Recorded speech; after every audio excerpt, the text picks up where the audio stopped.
Welcome everybody to our Ngöndro study. Today is we're going to study lesson 65 in the chapter of action of the principle cause effect. Today we'll study the effect of 10 negative actions. So let's start our prayer.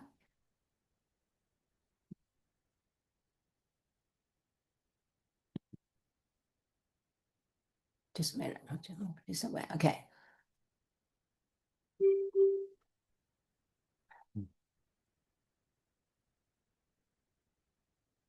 Okay, let's begin with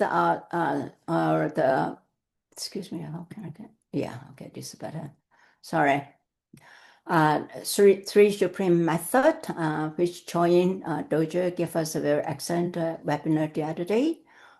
We want to, of course, we first start with arousing bodhicitta, and then try to concentrate. If that's difficult, we just without distraction concentrating, and in the end, we definitely need to dedicate the merit. How do I do the next one? Why is not advancing?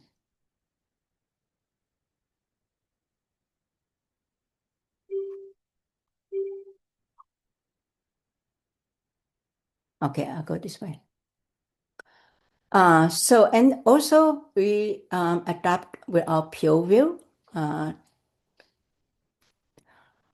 first, we imagine our place is a perfect place, Sukhavati. We're in the presence of Buddha Amitabha, and we're in the presence. This is assembled as a perfect lotus family deities, and we are also one of them.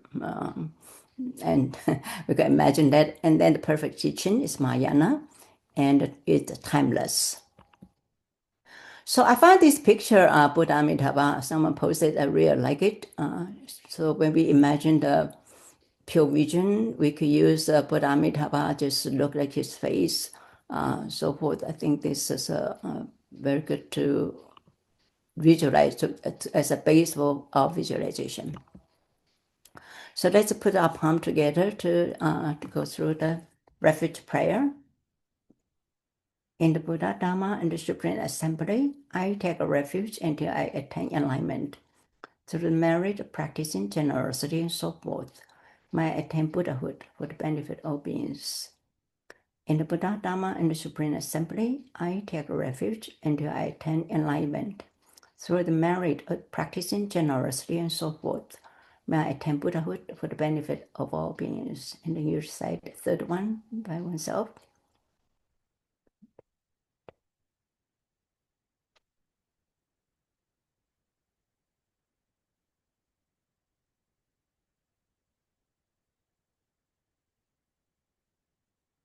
Generating bodhicitta in the Mahayana way, I and other sentient beings, infinite in number, all have always been Buddhas from the very beginning.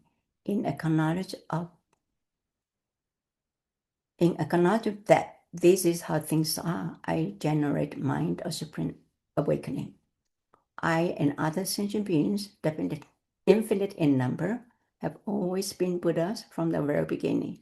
In acknowledging that this is how things are, I generate the mind of Supreme Assembly.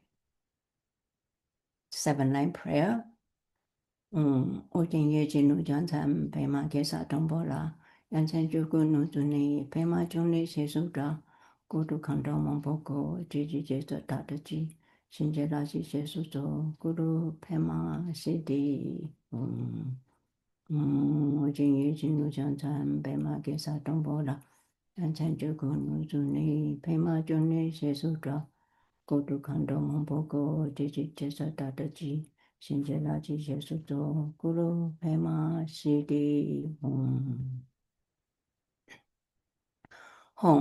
northwest of the land of Dhyana, in the heart of a lotus flower, endowed with the most marvelous attainments, you are renowned as a lotus bone.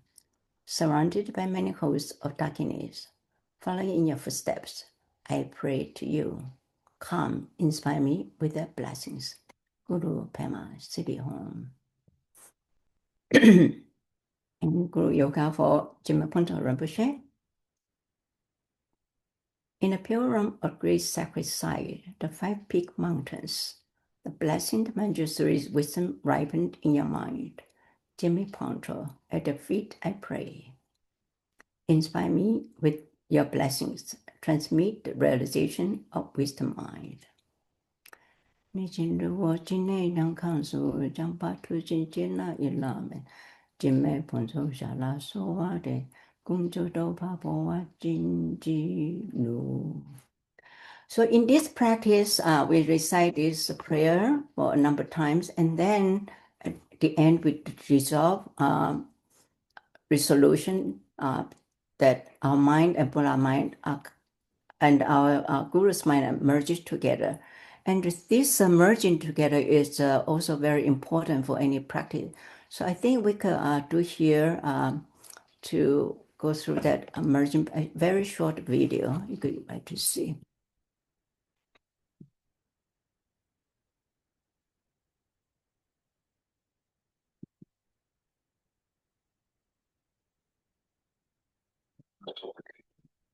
His Holiness's body, speech, and mind turning into light and entering your being, bestowing us the blessings of wisdom, renunciation, bodhicitta, enlightened activities, and the view of Dzogchen.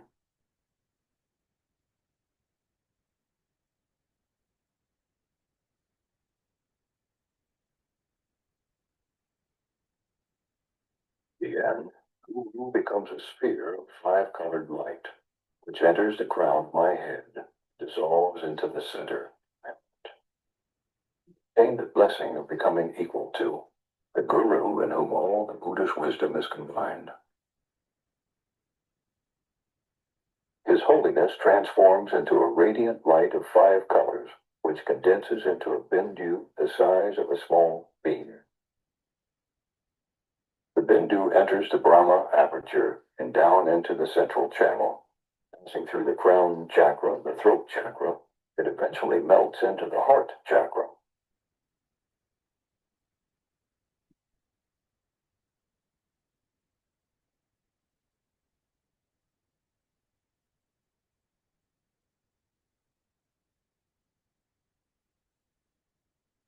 Imagine our mind becoming one with His Holiness, who embodies the wisdom of all Buddhas. We receive all aspects of His Holiness's body, speech, mind, merits, and enlightened activities, nothing missing.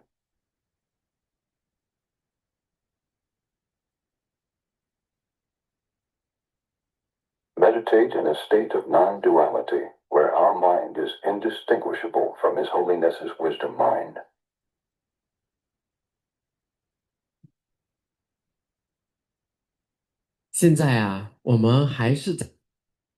Okay, so this merging process, I think there's many ways of doing it. This video is just like depicting, imagine a little light coming down our heart, and then sort of resolve everything. So this is also a place that we can see the nature of mind, because we just rest in our mind without any concept and so forth. So this is just a reference that we can do this practice. And also, I forgot it in the beginning, we started with the mindset, also with a sort of appreciation and congratulate ourselves because everybody is so busy. We have so many responsibilities. We chose to come to study, to learn something, to discuss and learn new things. So this is something worthy of rejoice. Let's have this kind of mindset and that discussion. Okay, so go through, we are studying the words of a perfect teacher. There are four ordinary preliminaries contain the forethought, the real opportunity, having freedom advantages, the impermanence life, the defect samsara, and the principle of cause effect. And now we're in lesson 65. We've come a long way, as the saying goes. So, but one step at one time, at 1 week each lesson, we move along. So I think perseverance is very important. After that, we are qualified to do extraordinary preliminaries and swift transfers. Okay. So the principal cause effect, there is we have from 59 to less than 72 covers. So to talk about that, maybe we should review what is the principle of cause effect. Okay, there are four of them basically. The first karma is the definite. Uh, that is, positive action result in happiness. Negative action is result in suffering. Okay. And the second one is karma expand, like a little seed, it can become a huge, huge tree. Okay. So every action is a seed. Time and condition help it grow. Yeah. So that our teacher always teach, even it's very, very minor virtuous action, we should do it. Not think this is so minor because it grow with time. And third is nothing happens without a cause. We cannot experience an effect if the cause wasn't created. So I think this is best to view from the result point of view, what we have. Okay, suppose we are harmed by others, you could think, I must have harmed this person previously. Okay, here if your people try to do something, you could think back. If you have enjoys a good life, you must think you trace back. I must have done something good. So at the result point, then we won't get complain or blaming others. Okay, so no cause, no effect. It is universal and indescribable. And then karma result never lost. Action performed leave permanent imprint that will eventually ripen. Okay, so it's there. It's like million, 100 years. Without purification, it would be there. I mean, if it antidote, it might I don't know, maybe at least a lesson. Okay, but I found this one good example. In Russia, they dig, the ice under the ice. They found a seed. It's carbon dating is 32,000 year old. A seed buried by an ice age squirrel. Okay, the scientist was able to bring this back to life. This little seed buried in the ice. Okay, and even blossom. You have found its, what is classes of plant it is. Okay, this is happened in 2012. So even material things like these little seeds, 32,000 year old, can blossom and brought back to the and ripen. So the same thing, same principle apply to our mind. There's 1,000 million of seeds in our eighth alaya, and then when the conditions right, it will grow. Conditions right come together, it will ripe. Okay, so result may not come immediately, but they are never lost.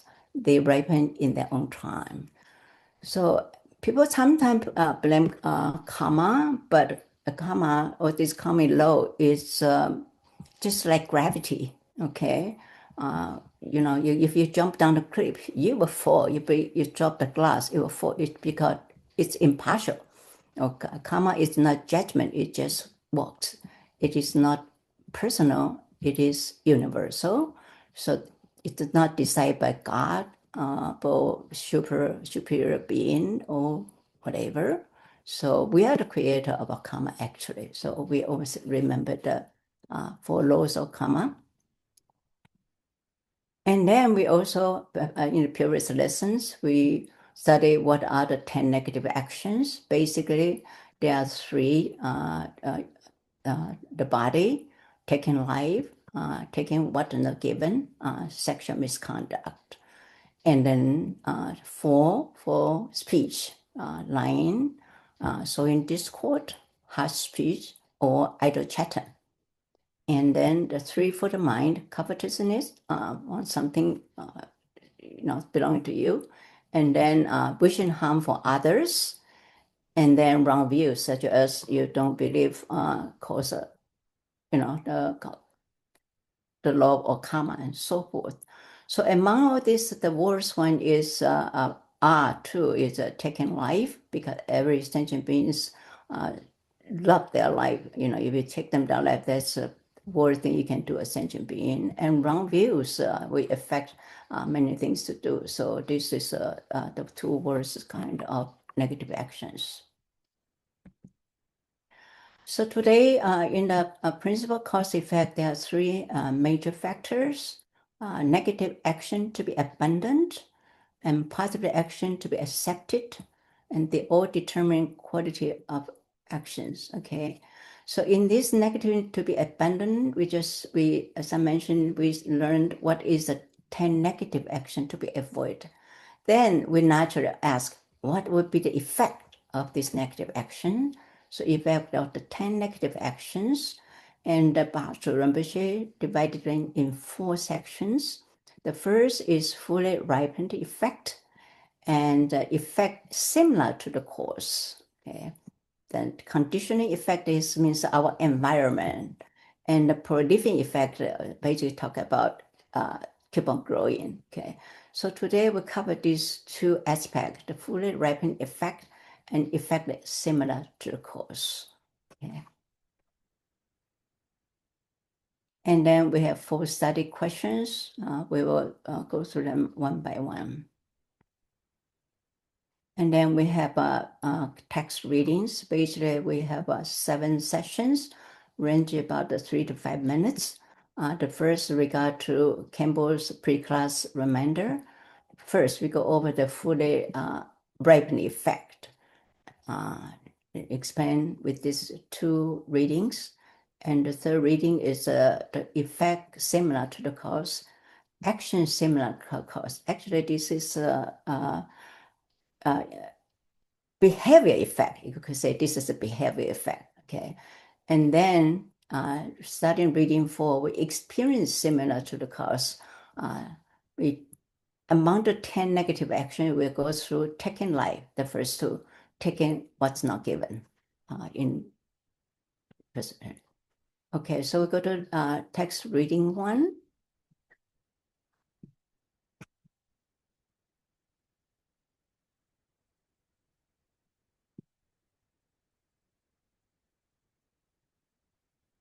Oh, I cannot see my.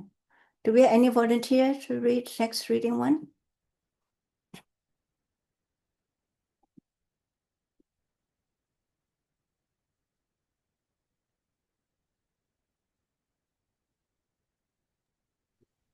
I'll read. Okay, just a minute. Let me just find my. Yeah. I know I'm too fast. Okay, how do I move this over? Here we go. Yes, Chris, please start. Thank you. Okay. Previously, we covered the 10 negative actions, which are crucial for us to understand. Today, we will examine the karmic effects of these negative actions. Number 2, the effects of the 10 negative actions. Each negative action produces 4 types of karmic effects. The fully ripened effect, the effect similar to the cause, the conditioning effect, and proliferating effect. The principle of cause and effect is extremely important.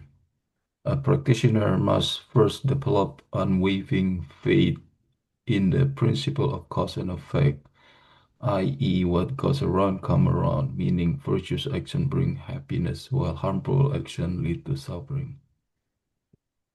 However, due to the environmental influences and early education, many people are unaware of or skeptical about the existence of rebirth and karma.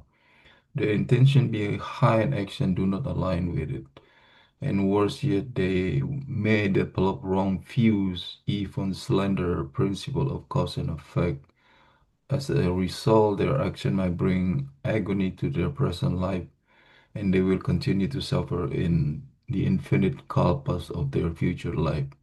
This is truly unfortunate. This is crucial for people to understand that any criticisms of the principle of cause and effect stems from a misunderstanding. Throughout history, no individual, whatever science or practitioner, has been able to truly overturn or disprove this principle. As intelligent practitioners, we should engage in an in-depth analysis of this karmic law. We cannot find any fault. We should embrace it without hesitation. Continue. Oh, keep going. Yes, please. Okay. 2.1, the fully ripened effect. Engaging in any of the 10 harmful actions driven by hatred result in rebirth in hell realm. If motivated by desire, it led to rebirth as a pretas or hungry ghost. If motivated by ignorance, it results in rebirth as an animal. Once born into this lower realm, one must endure the specific suffering associated with them. Nagarjuna states in the precious column of the middle ways, green leads to rebirth as a pretas. Oh, I'm sorry, greed, hatred leads to rebirth in hell. Ignorance leads to rebirth as an animal, while the opposite leads to rebirth as a human or a god.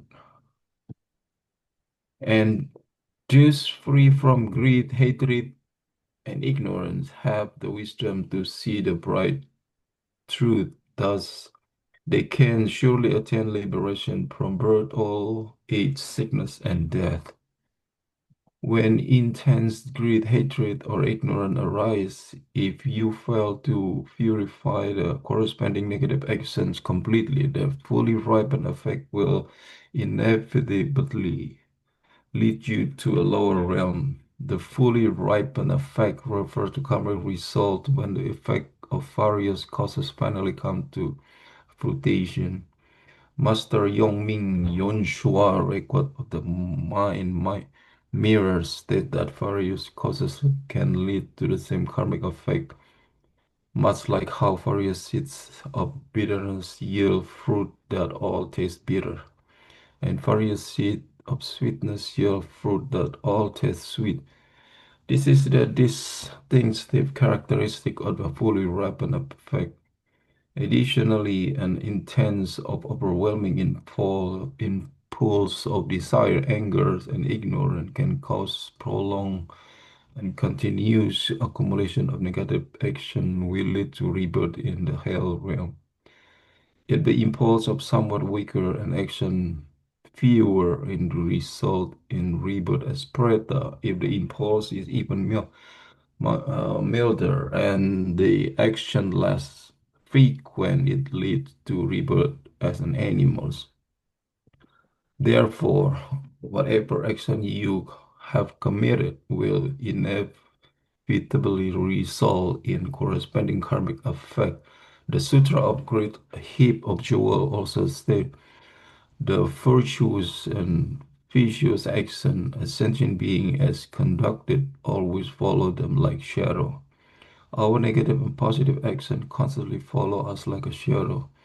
Even if the karmic effect haven't yet manifest, the corresponding suffering and happiness will suddenly arise in due time. Thank you very Thank you. much. Yeah. So here we learned there are two ways of classification and also Campbell's pre-class teachings. Do you have anything come to mind you'd like to share? I just wanna maybe just add a little bit from this because I was maybe listening was about Yeah. these causes. I think if I see uh the way human behavior, it seems like they just walking and I call it sleep without a pure awareness. So they just it's like computer. When you wake up in the morning, you start your computer. the program is loaded again. It will bring you to the page that you will have left yesterday. It's similarly like that. Okay, and then And so what's they keep walking in the same circle, the same suffering, the same pain, the same problem, and the same dilemma, I would say. It's not because they're wrong or they haven't woken up yet. yeah, exactly that's the habitual tendency is very deeply ingrained. We just sometimes the autopilot of way of Yes. Yes.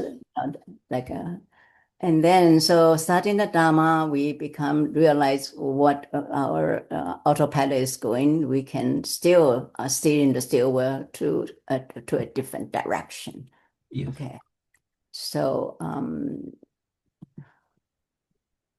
and then how do they divide it in the two categories? There's also comes to the question number one. According to what this text, what are the fully ripe effect of negative action? We'll discuss later, but there are two ways of grouping them. Could you just elaborate here a little bit? Two ways.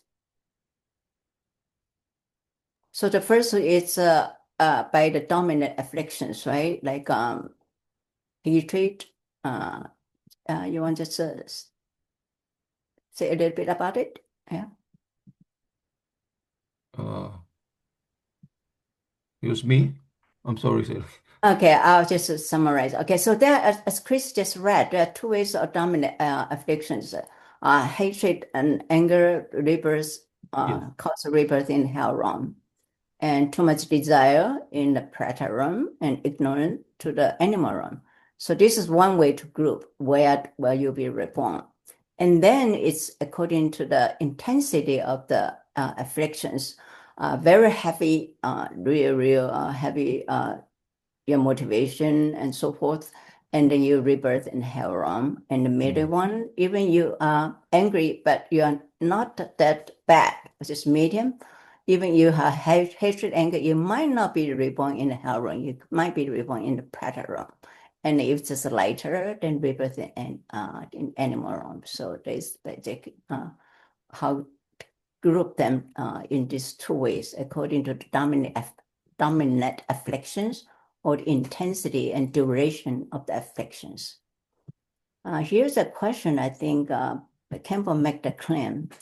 No individual, whether scientist or practitioner, has been able to truly overturn or disprove this principle. Means that disprove the law of karma. Either it's true and false. We need not discuss about it, but maybe if we have time, we could go over, see if this really no one has disproved it or what their thought about it. Okay. Thank you. Thank you.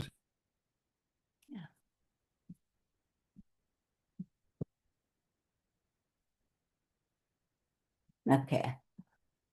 Number two, please. Yanfang, could you read it? Yes, thank you. Number two, people's misconception. However, many people with wrong views do not understand this principle. They believe that the negative actions will bring wealth and happiness, which is fundamentally incorrect. You should know that any happiness an evildoer is experiencing now is, in fact, the karmic result of their past good deeds. This is similar to a farmer who, this year, is planting no crops or even destroying its land, yet can still rely on the grain he harvested last year to sustain him for a while. On the surface, it seems this farmer has plenty of food, but since he isn't accumulating any grain for the future, he will find himself without food once his current stock is exhausted. As stated in Nagarjuna's letter to a friend, except in very rare cases, it takes a certain period of time for the karmic effects of our actions to ripen. Generally speaking, this ripening does not occur as immediately as the bleeding from a cut. We must understand and accept the principle of cause and effect by studying it through various means. Otherwise, if we refuse to accept this principle, we will be heavy in the ways described in the Mahaparinirvana Sutra. If one does not accept the existence of rebirth, there is no evil they wouldn't commit. Such a person will commit terrible acts of cause. The most subtle link between a cause and its effect cannot be identified even by a Nahad, let alone by us ordinary beings. Generally speaking, the fully ripened effect of the 10 negative actions refers to the karmic effect of actions motivated by the 3 poisons that lead to rebirth in the 3 lower realms. We should all be clear about this. The Cone of Pigeons. Here is the story from the treatise on the great perfection of wisdom. Once Buddha Shakyamuni and Sariputta were at the Chitvana monastery when they suddenly saw an eagle chasing a pigeon. The pigeon was so frightened that it flew to the Buddha and hid beside him. When the Buddha's shadow fell over the pigeon, it immediately calmed down, stopped trembling, and was no longer afraid. However, when the Buddha walked forward and Sariputta's shadow was cast over the pigeon, the bird resumed trembling and fear. Seeing this, Sariputta asked the Buddha, "Like you, I have also eliminated the 3 poisons. But why does your shadow calm the pigeon and remove its fear? Why my shadow cannot?" The Buddha replied, "This is because, although you have eliminated the 3 poisons, your subtle habitual tendencies have not yet been completely removed." Then the Buddha pointed at the pigeon and said, "Look at the previous life of this pigeon and tell me how many lives it has been since this being lost its human form and reborn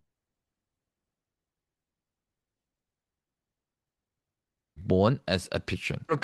Miraculous power. Sariputta thought that over the past 80,000 and Sorry. Yeah. Continue. 80,000 great kapas, this pigeon had been continuously reincarnated as a pigeon. However, Rinpoche was unable to determine what kind of being the pigeon was in the very beginning. Then Sariputta tried to see what the pigeon would become in future lives and saw that it would continuously be reborn as a pigeon over the next 80,000 great kapas. He could not tell when the pigeon would finally attain liberation. So Sariputta asked the Buddha, and the Buddha, in his unhindered wisdom, told him, the pigeon will be reborn as a pigeon, for as many great kapas as there are grains of sand in the Ganges River. It will finally be reborn as a human after its negative actions are exhausted. After another 500 lives, this being will finally encounter the Dhamma and will eventually attain liberation. As you can see, even a heart cannot clearly describe the most subtle link between a cause and its effect, let alone as ordinary individuals.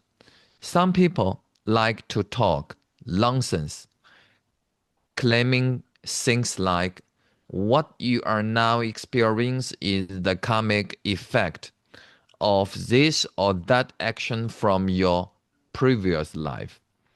Please exercise caution when making such statements.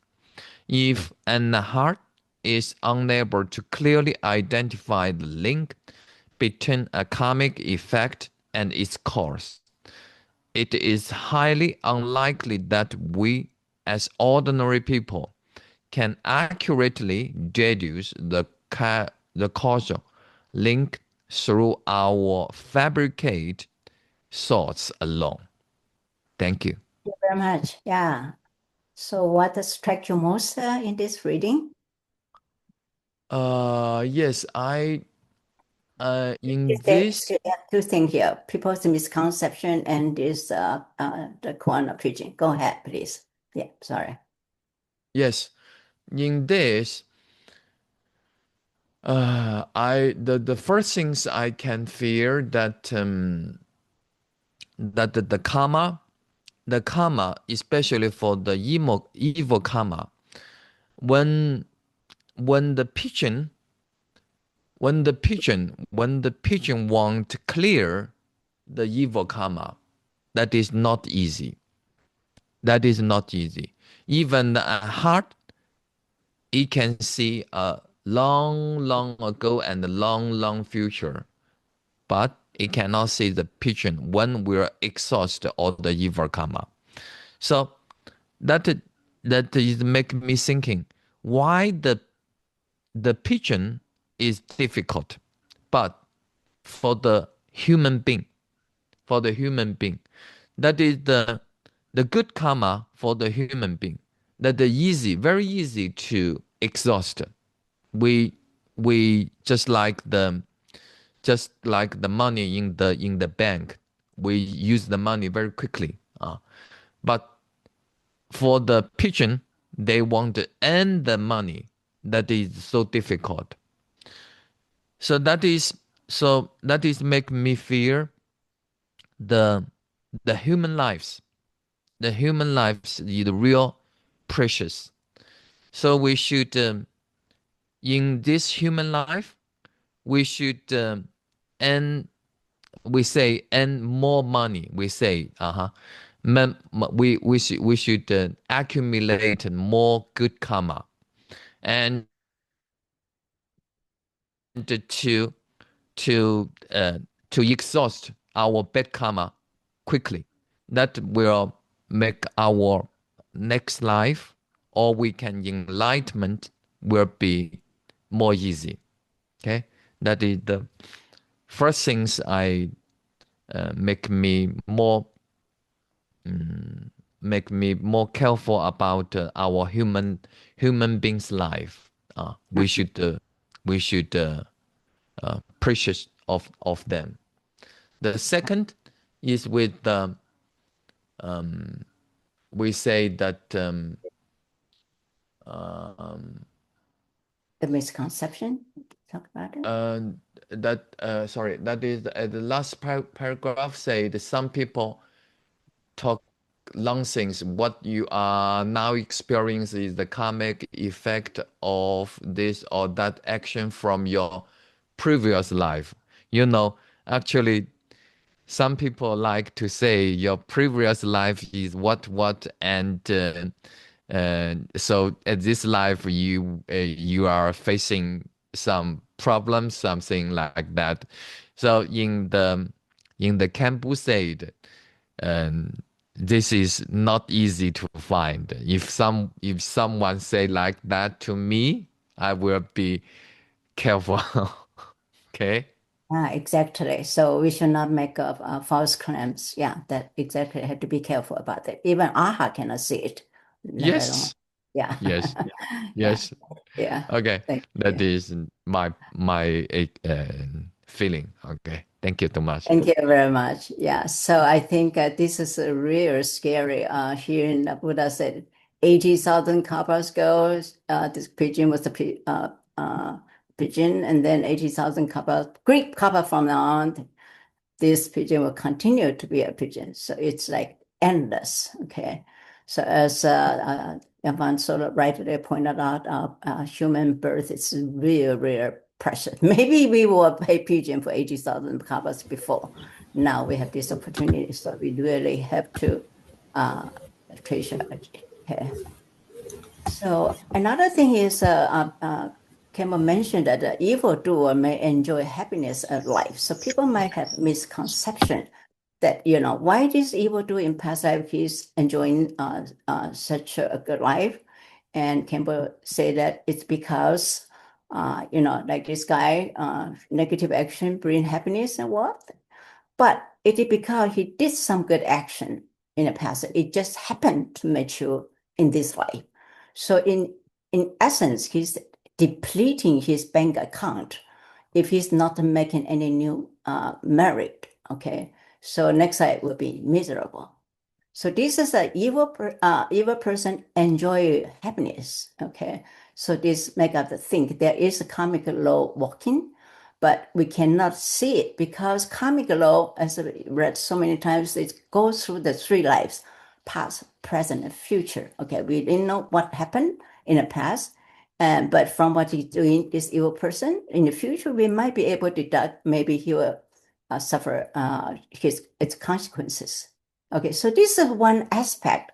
Actually, I think there is another aspect we should also think about it.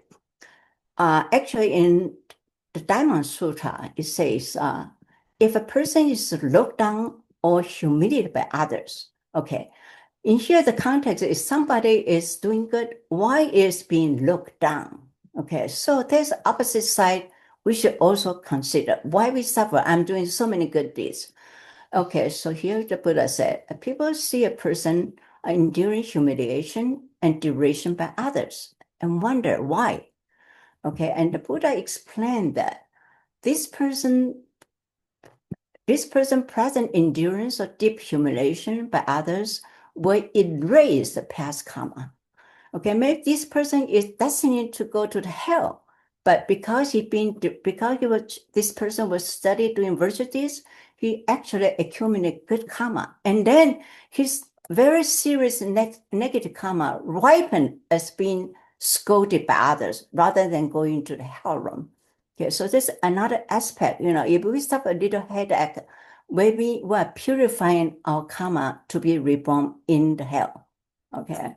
So actually, this person, by purifying his karma now, with less severe punishment, so-called quote unquote in the external partner being derided by or be humiliated by others, then this person, because the karma is purified, leading to and surpass complete and perfect enlightenment. So whatever people receive in this life, we could see both aspects. Okay, enjoying pleasure and being humiliated. They have underlying causes behind it. We could think of this way. Excuse me. Yes, Hello. please. I'm just thinking that come back to the pigeon. Yes, Buddha says that once we fall into the animal realms to be a pigeon, we might be after 84,000 life cycle, right? Still Kalpas, not lifestyle. Calvus remain as a pigeon. So how could these pigeons come back to the human realm then? Have a better rebirth? When will they go back to become a human? Okay, I think there's 2 points to see. He kept on repeating as a pigeon. First, the pigeon have no opportunity to cultivate virtue at all. Okay, so actually and then a second is by habit, because it feels so comfortable to be a pigeon, maybe just involuntarily keep on coming back as a pigeon. But while being a pigeon, this pigeon is exhausting, purifying his past karma to be reborn in a lower realm. So after 80 great kalpas, his karma was will be purified and then be reborn as a human. So this pigeon is not accumulating new virtues while this person, while it is a pigeon, but by this going through to be reborn as a pigeon, its past karma purified. Then his virtuous seeds surfaces because the past karma is heavier than the virtue seeds. So the virtue seeds become ripened, and then it is reborn as a human, that we can say. Yeah. I remember there was a master, Zen master.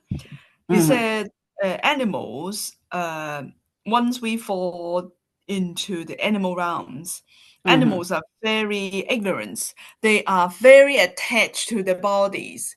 They all, well, I mean, as soon as they die, they choose to become the same, to attach to become the same animals again, because they're so attached to the body.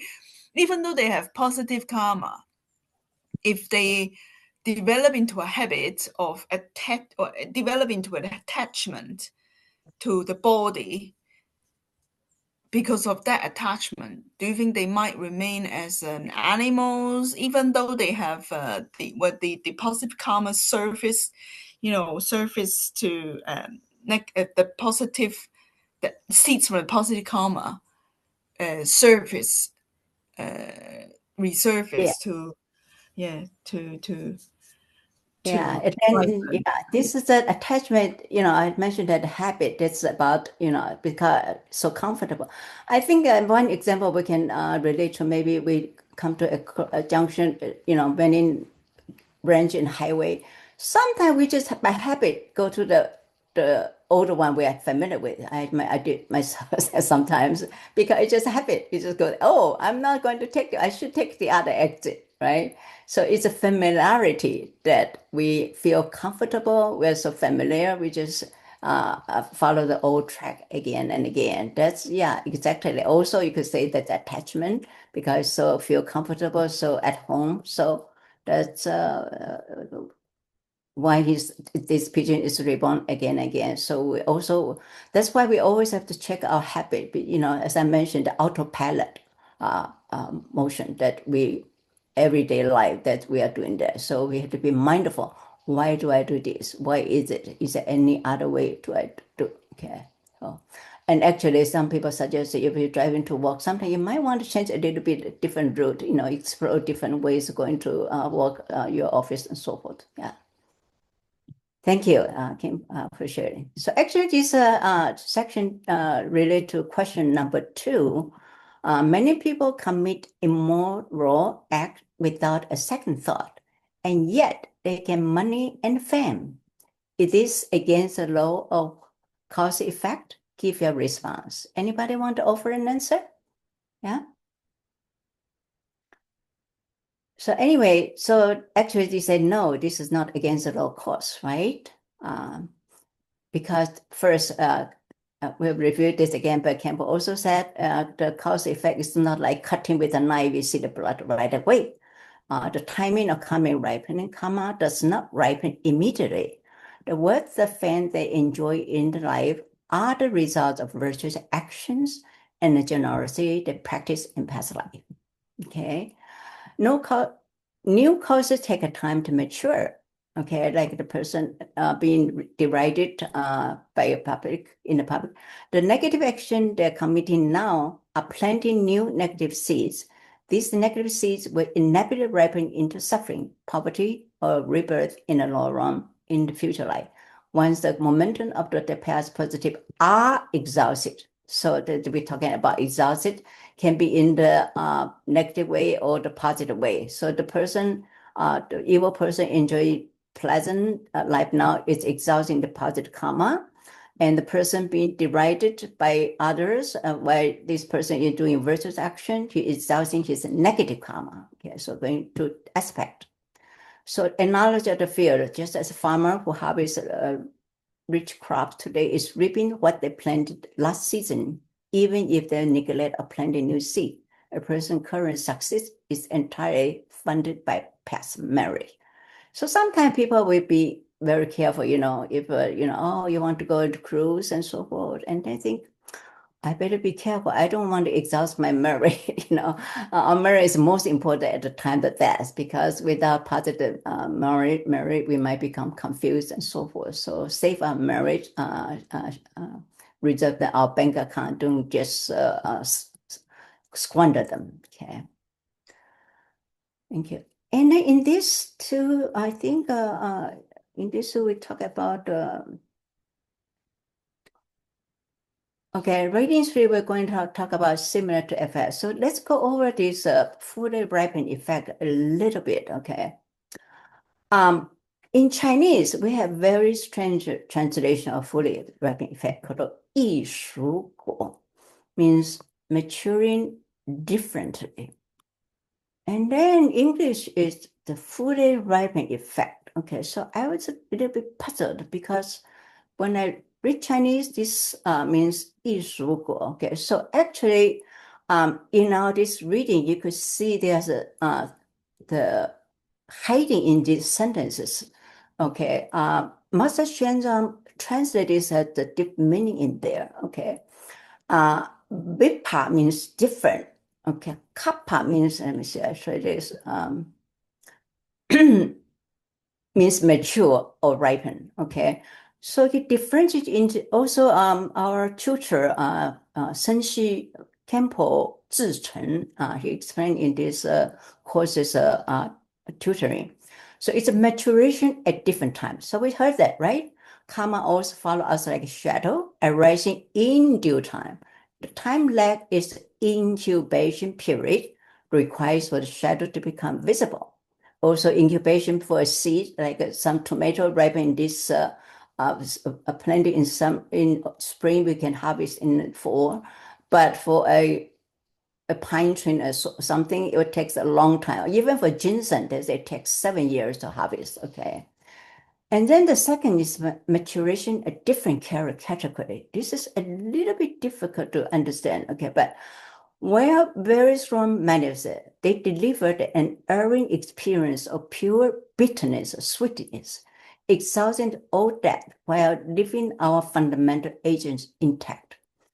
Okay, so this is from the Yongmin Manso, the commentary in the Mirror of Wisdom that mentioned that people are doing all kind of different non-virtuous action, but they result in suffering. So it's not a result. If I'm angry, the result is not more anger. Okay, so it's different kinds.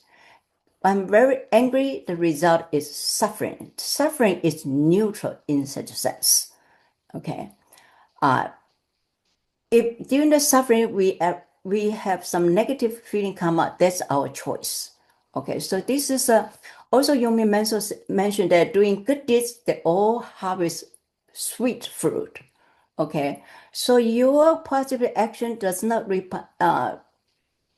become mature as more positive action. It's mature as pleasant happiness. So this is a different kind, okay?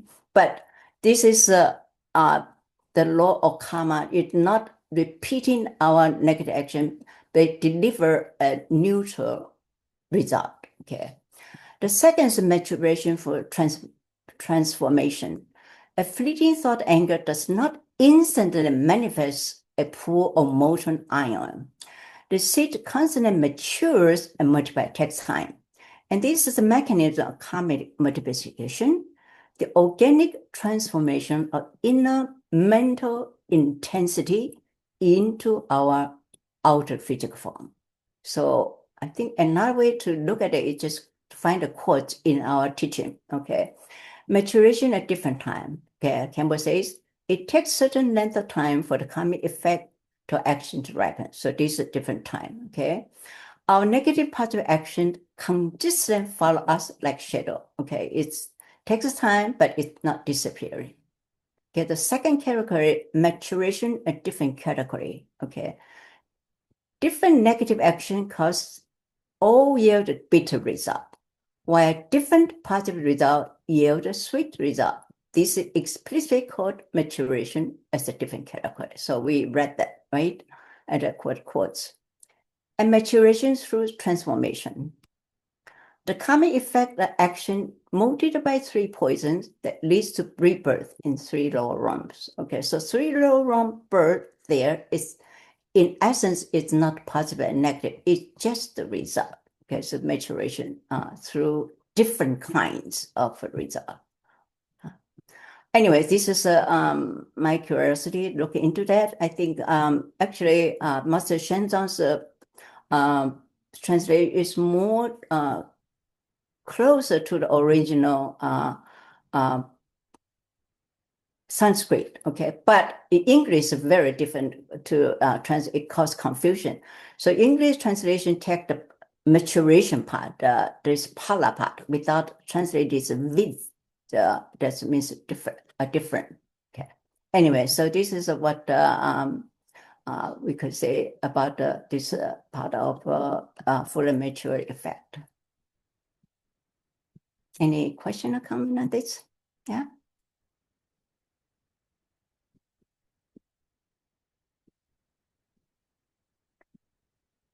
Okay, if not, we could read the.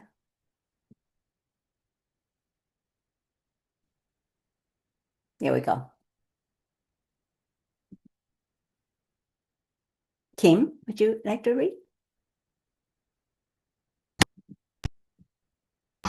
Okay, yeah. The effect similar to the cause, regardless of the type of causal relationship, we must understand that causes definitely lead to their corresponding karmic effects, about which there is no doubt. The Sutra of 100 Action states, even after hundreds of thousands of kalpas, the karmic causes won't disappear. When the causal conditions arise, the karmic effect will return to oneself. The introductions to Abhidharma, how to pronounce it? Abhidharma states, because the result is similar to the cause. So it has the keyword similar. Because it arises from the cause, so it also means concordant. Even after one escapes the lower realms, where the fully ripened effect of one's action had led to rebirth and attains a human form, one continues to experience effects that resemble the course of past actions. In fact, in the lower realm too, there are various kinds of suffering that are similar to particular causes. These effects, which are similar to the causes, can be divided into two categories: action similar to the cause and experience similar to the cause. Action similar to the cause. This effect refers to a natural tendency towards actions that mirror the original cause. The action one was drawn to in a past life tend to persist, leading to similar actions in the present life.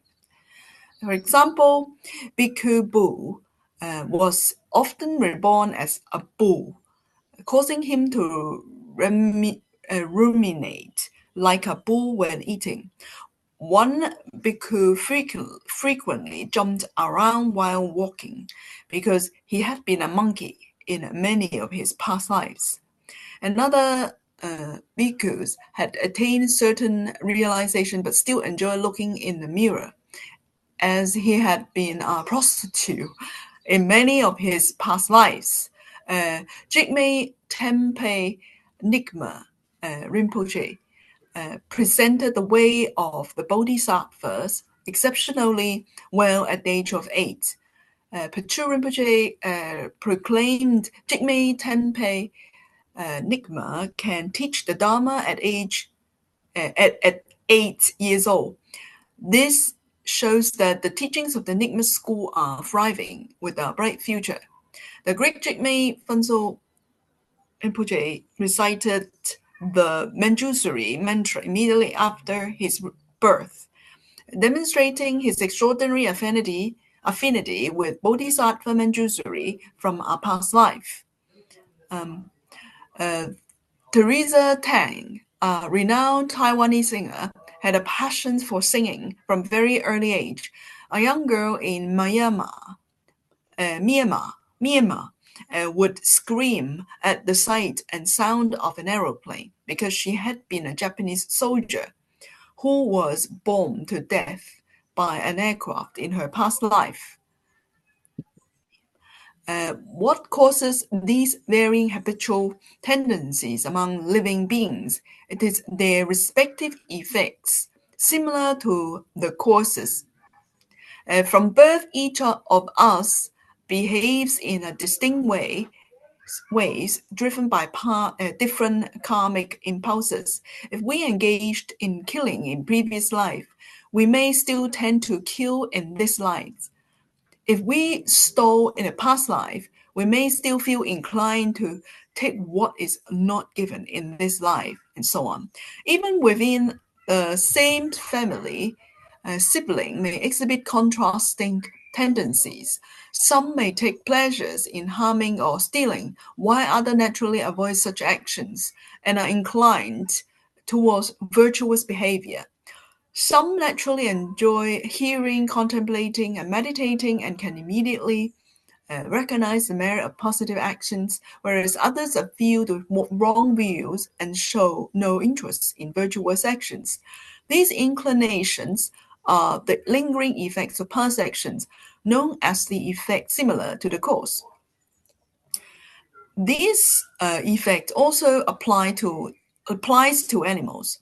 The natural behaviors of certain animals, such as falcons and wolves, killing prey or mice stealing food, are effects similar to and caused by their former actions. Therefore, regardless of what sentient beings are, their behavior tendency in this life are closely linked to those of their past lives. Okay, thank you very much. So you reviewed the behavior effect of the karma. Do you remember someone expanded? Do you see this in your life, or what do you see in this aspect for behaviors? I think that I agree with this, because as you see some children's, even if they are twins, they are born. They were born with different personalities, even though they were twins. They're brought up in the same families. Each one of them, you can see their personality at early age, even when they're babies. So I strongly believe this is a really remarkable observations. It's really true. And I mean, for example, I mean, like us, we are drawn to Buddhism. We're drawn to Buddhism or Christianity or a religious belief. Compared to many people, some people, no matter how much you talk about this, the concepts of Buddhism, to some of those people, they will laugh away, just think we are silly to believe in in Buddha. But I mean, for some people like us, we are just drawn to it. So we are karmically connected to Buddhism. Not just So and that's why we just believe in the concept, or believe in this automatically without any question. I mean, I don't have any questions. As soon as people talk about this, I just believe in this. I believe in. I still believe Jesus is Jesus. It's a bodhisattvas, or it's a Buddha himself, not bodhisattva. Jesus is a Buddha himself, and I still believe Buddha. Immediately we come across, encounter enlightened beings like Jesus, Buddha Shakyamuni. We immediately drawn to them, listen to the teaching, and agree with them. So I strongly believe cause and effect, this karmic connections. That's from me. Yeah, exactly. I think your example of twins is a very good one. Even identical twins, they have different propensity. I mean, there are something similar, but not all of them. Okay, even among family members, siblings, different member in the family, they all different. Okay, so basically it says cause must be a corresponding karmic effect after. Okay, and also this the effect, a similar cause is after escaping the law realms and being reborn as human, one continue to experience the effect resembles the cause of the past action. So it is a little bit definition of about the cause, a similar effect. But then Campbell also mentioned in lower realms to various kind of suffering similar to particular causes. Yeah. Also, you could say this is because their habit make them reborn as a predator and so forth. So. I remember my cousin's father-in-law. He died die of not accident. He suicide. He actually he escaped 2 times before he killed himself. So somehow it's like it's a karmic wind that chasing him. It's like he could not escape it. Like, I remember we studied one of Campbell's publications about 10 negative actions. For the first one is killing.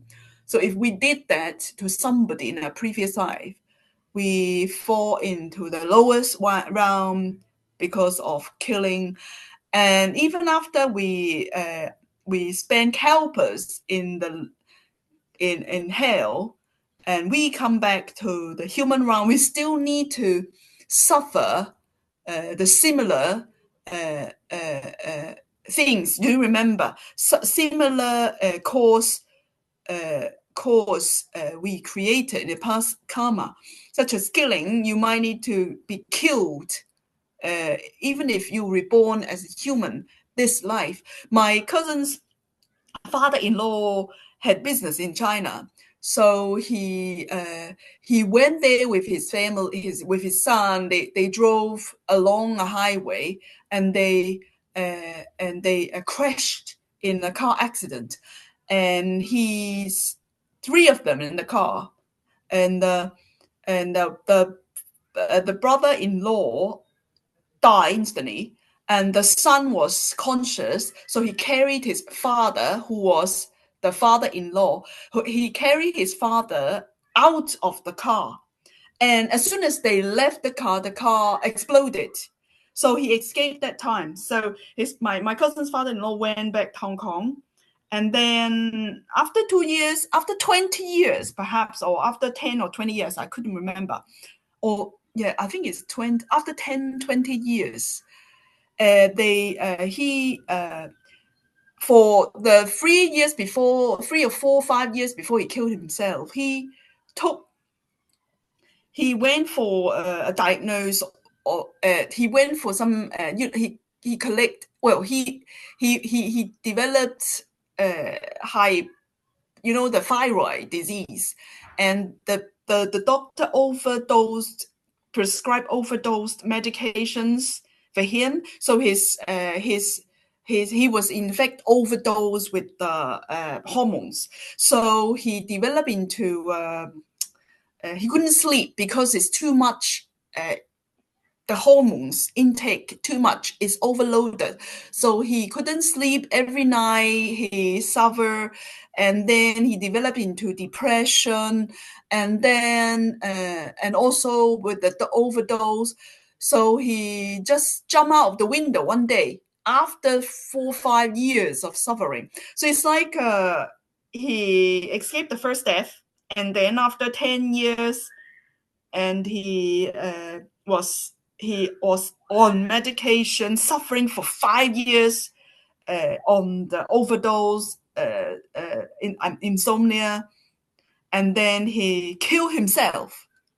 So ultimately, he need to die in such a way that is horrible. He jumped out of a building, and the death is not. It's not something nice to look at. Like, it's like the first time he almost killed in a car accident, which was exploded, burned, fired. And then the second time is he jumped off the building, and the body is like exploded, out because of the crashed onto the ground. So it seems to me it's a similar kind of death, but it's a 10 years apart. But in human, 10 years is nothing, to be honest, compared to the calpus of times.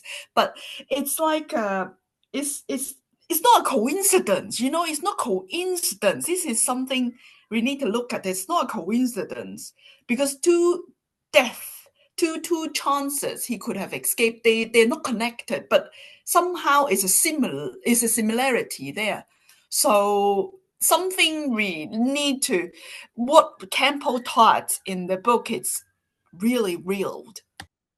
Yeah, exactly. So this is even he escaped a more serious car accident, he ended up killing himself. So this is I'm sorry to hear that.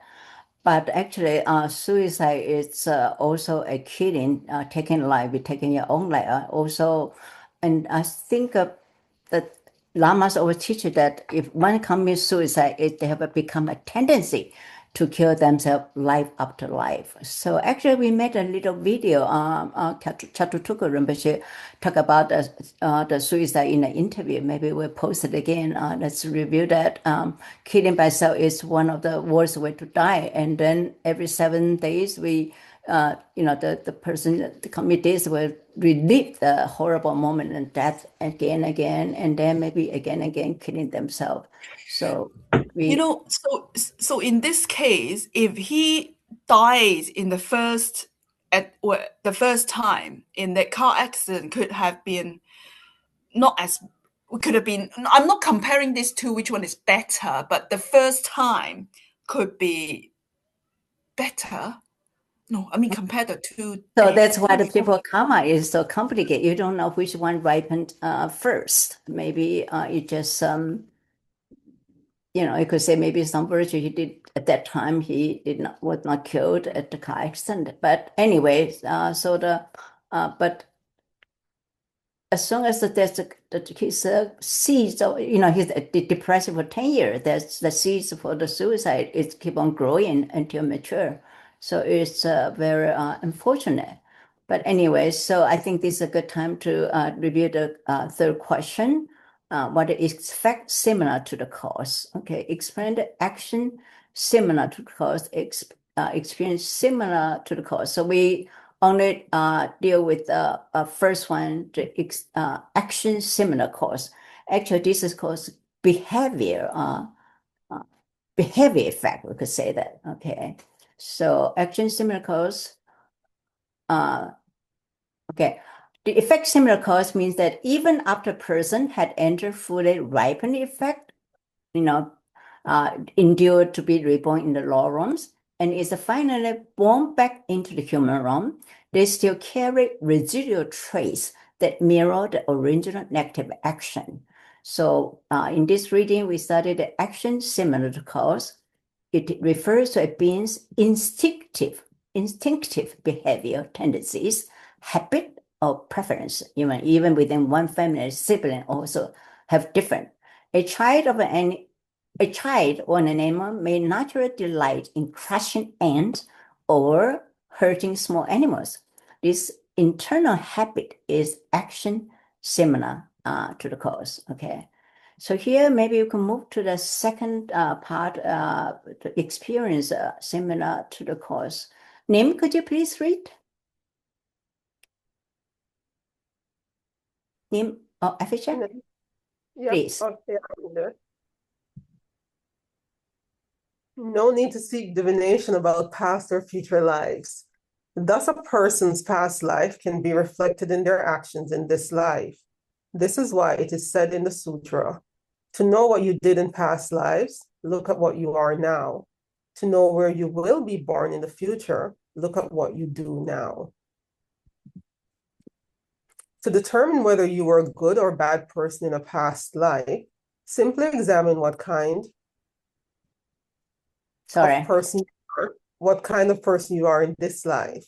If you enjoy virtuous actions and detest vicious ones, it indicates that you definitely engage in virtuous deeds in your past life.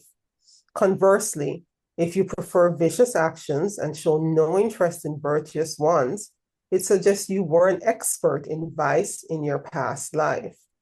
Therefore, you don't need to seek divination from someone with miraculous powers to learn what you were in a past life. You can simply observe your behavioral tendencies in this life, which will reveal what you were in a past life. Similarly, to understand what you will be reborn as in your next life, just consider what you do in this life. If you engage in virtuous deeds and accumulate merit every day, your future life will undoubtedly be brighter and happier. Otherwise, you will continue to experience suffering. Therefore, through these teachings, we should generate conviction in the principle of cause and effect. Many people seek high teachings, which I do not oppose. However, what matters most to us now is establishing a solid foundation in the Dharma. For instance, if we do not accept karma and rebirth and lack an understanding of Buddhist cosmology, then even if we practice the most supreme pith instruction, we're merely building a mansion on ice. These high teachings cannot benefit unqualified receivers, just as a lion's milk cannot be preserved in an inferior ceramic container. I hope everyone will reflect on this carefully. Each of the 10 negative actions lead to 2 effects that impacts one's subsequent experiences. Taking life. Taking life in a past life not only shortens our current lifespan, but also makes us more prone to frequent illnesses. The sutra states, taking life results in negative karmic consequences. These include a short lifespan and frequent illness, rebirth in a lower realm in the next life, which brings various forms of suffering. What are the effects of a short lifespan? Taking life generates no merit and brings abundant suffering. Of all the corresponding karmic effects, the most significant is a short lifespan. For example, sometimes newborn babies die as a result of having taken life in a past life. For many lifetimes, they may repeatedly experience death shortly after birth. In another example, some people may live 30 or 40 years, but suddenly die in an accident. For many lifetimes, they may continue to die in accidents. They're like the pigeon that Buddha Shakyamuni and Shariputra encountered, which has been continuously reborn as a pigeon over countless lifetimes and is unable to free itself from the entanglement of the nets of karma. What are the effects of constant illnesses and how to respond? There are also people who survive into adulthood, but from their earliest childhood are tormented by one illness after another without respite until their death. Again, as a result of having killed and assaulted others in a past life. Some patients spend considerable amounts of money trying to find a cure for their illness, often with little success. While it is perfectly fine to seek medical treatment, it's also reasonable to consider that the disease may relate to some karmic effects. Therefore, when facing such circumstances, it is also important to regret past actions that have caused them, rather than to find ways to address each immediate problem. We should genuinely confess our wrongdoings, vow not to repeat them, and actively counteract their negative effects by engaging in positive actions and abandoning negative ones. By doing so, many diseases may naturally and remarkably be cured once the negative actions are purified. Why is that? Because an effective antidote has been directed to the true cause of the stubborn disease. Thank you very much. Does it make sense what it says here to you? Yeah, I mean, I understand it. I understand what he's saying. I mean, it's just basically saying, yeah, go ahead. Yeah. Experiences similar to the cause means that whatever we've done, then we have that experience in this life. And so, for example, he used taking life, which is a really important one, like the worst karmic offense that we can commit.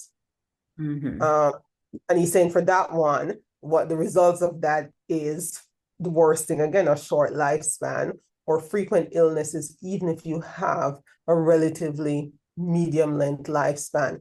Very few people who've killed repeated in previous lifetimes have long lifespans in consecutive lifetimes.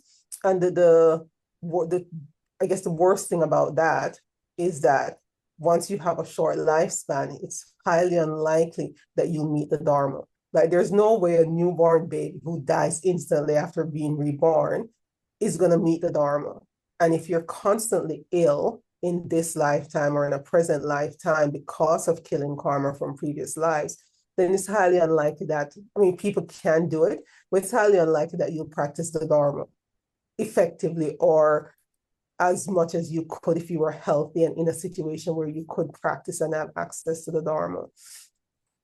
And so it's important, I guess, to look at, I guess the biggest takeaway from this is that we don't need oracles and divinations to know what we've done and to know where we're going. We can just look at our actions. So if we're in a state right now where we're suffering or experiencing suffering, then we know and we can accept that this is stuff that we've done. It's based on stuff that we've done in a previous life. And we have the ability and the knowledge now and the information to be able to purify it because it can be purified. There's no karma essentially that can't be purified. And if we want to know where we're going in our next life and the life after that, we can look at what we're doing now. So if we have lived a virtuous life, we'd likely be happy most of the time, relatively happy or at least comfortable. If we have lived a vicious lifetime, then we're going to suffer, but we can purify. If we're not doing virtuous actions in this life, even if we think that we're getting away with it in this life, which I think some of the earlier stories alluded to, we won't get away with it forever. The results will ripen in the next life. So if we are experiencing negative karma in the next life or suffering, then we know it's what we've done in a previous life. So the onus is on us to reflect on what we're experiencing now. And we can't do a lot about what we've done, except just purifying this life. But we can create a lot of good karma in this life by doing virtuous actions and purifying, so we can at least pave the way for a good rebirth or a good next life. Yeah, thank you so much. So we don't need divination, right? Yeah, this is a good news. I think I think we were just thankful what we were in previous lives that leading us. In this life, at least we encountered the Dharma and we can study. We should really be grateful for that, our past actions. And then in the meantime, we should sow good seeds for the future life.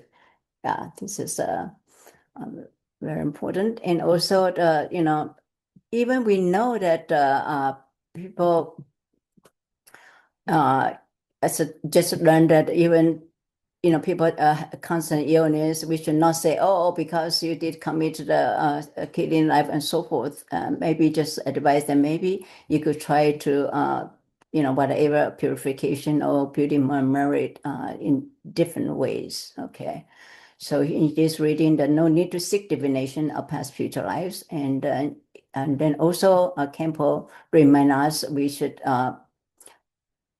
build a good foundation before we seek for the so-called high teachings, Dzogchen and Mahamudra and so forth. Okay, so experience similar to the course, each attended action causes two. Okay, one is taking a short half-lifespan and frequent illness. Okay, so and then luckily even this is what we might experience. There's remedies, so we could generally confess wrongdoings, vow not to repeat them, engage in positive actions, and abandon negative action. So even we don't have illness, we still have many evil seeds in our consciousness buried there. So we should also always do all these things, confession, and then vow to not repent, not to repeat them, and then all do positive action. That's what we behavior all the time. Okay.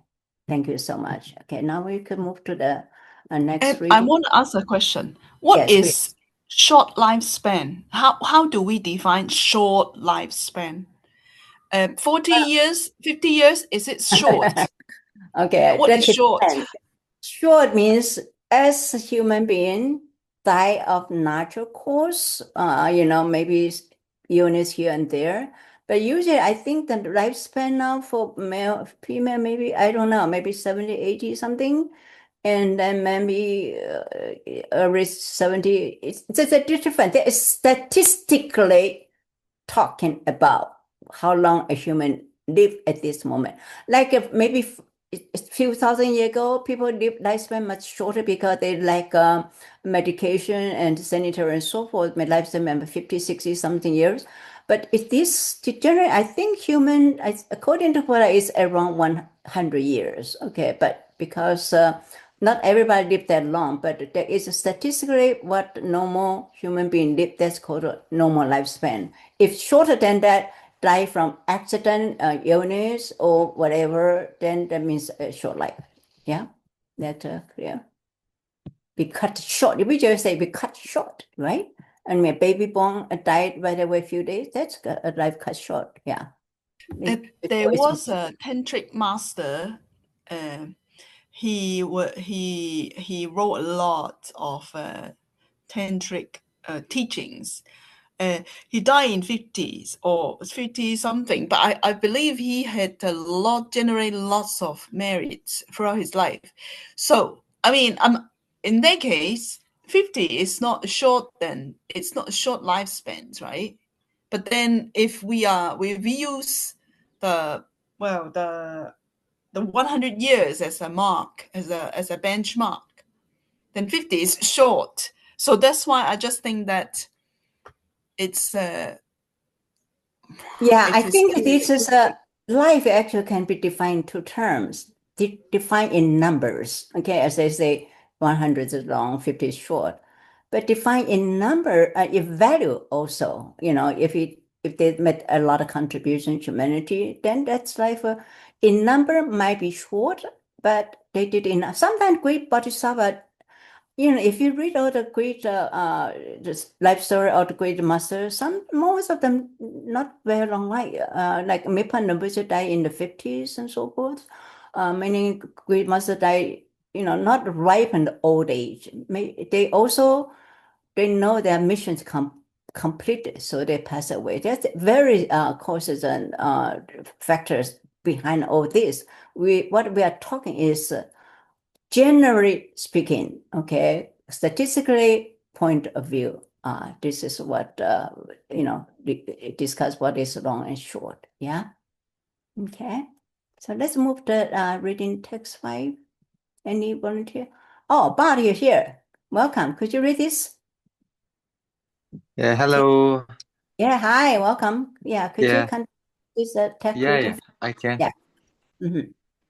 Taking what is not giving. Stealing in the past not only leads to poverty in the present, but also makes one vulnerable to theft, robbery, or other misfortunes that scatter the few possessions one acquires among enemies or rivals. Therefore, for those who have currently lack wealth or resources, it's far more beneficial to create even a small amount of merit than go to great lengths in pursuit of riches. The Sutra on Judgment of Merits or Demerits states, if you sow happiness, you will reap happiness. If you sow poverty, you will reap poverty. If you haven't practiced generosity in past lives, you will suffer poverty in this life. The main cause of becoming wealthy. The main cause of becoming wealthy is generosity. If one's past lives lacked acts of generosity, making it not one's destiny to be rich, then no matter how hard one tries in this life, it will not lead to wealth. As the saying goes, you reap what you sow. The Soka Sutra also says, you sow barley, you will reap barley. You plant rice, you will reap rice. You do good, you will get good in return.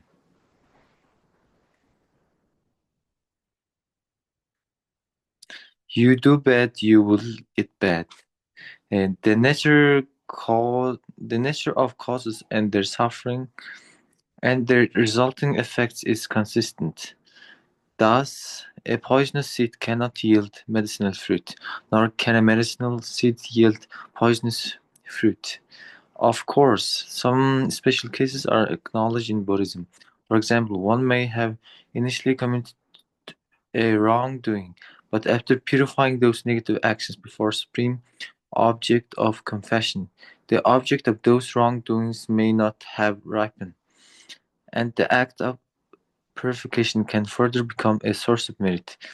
Consequently, when it comes to the law of cause and effect, a truly steadfast person should maintain an unshakable right view under all circumstances. You should not drift with the tide of living. What one master says today and what another Dharma friend says tomorrow, like reeds on a wall, drifting and swaying with every passing wind, lacking stability and consistency. As previously mentioned, having stolen in a past life will result in poverty in a future life. Never having engaged in any meritorious actions such as practicing generosity in a past life, we will likely prevent anyone from becoming rich, regardless of their efforts. Furthermore, the person may even experience significant loss rather than gain wealth. Look at the vast amount of wealth that robbers or bandits seize during their raids. Sometimes so much that it seems the earth itself can scarcely contain it. Yet, despite their plunder, those who live by debt often meet their end in hunger. Similarly, observe how merchants or those who misappropriate the possessions of the Sangha never truly benefit from their ill-gotten gains, regardless of how large those gains may be. These individuals may have not accumulated any merit in their previous lives, so although they cling to their wealth like misers and refuse to contribute to society in the end, they either die of hunger or lack the opportunity to use their wealth. Therefore, these insatiable individuals are among the poorest in the world. The Sutra of the Great Heap of Jewels says, "A person who is greedy and who never feels he has accumulated enough wealth is a frantic person who is actually the poorest." The point is, if you are busy making money all day long, and what you do benefits neither society nor yourself, you have become completely enslaved to money. You must know that the extent of your wealth is closely tied to your merit. Those who currently reaping the karmic effects of their past generosity enjoy a lifetime abundance, often without needing to exert any effort. Therefore, if you aspire to attain wealth, devote your efforts to practicing generosity and making offerings. This is the only way to become wealthy. Even if you haven't yet experienced this karmic effect in this life, you will certainly do so in a future life. Thank you.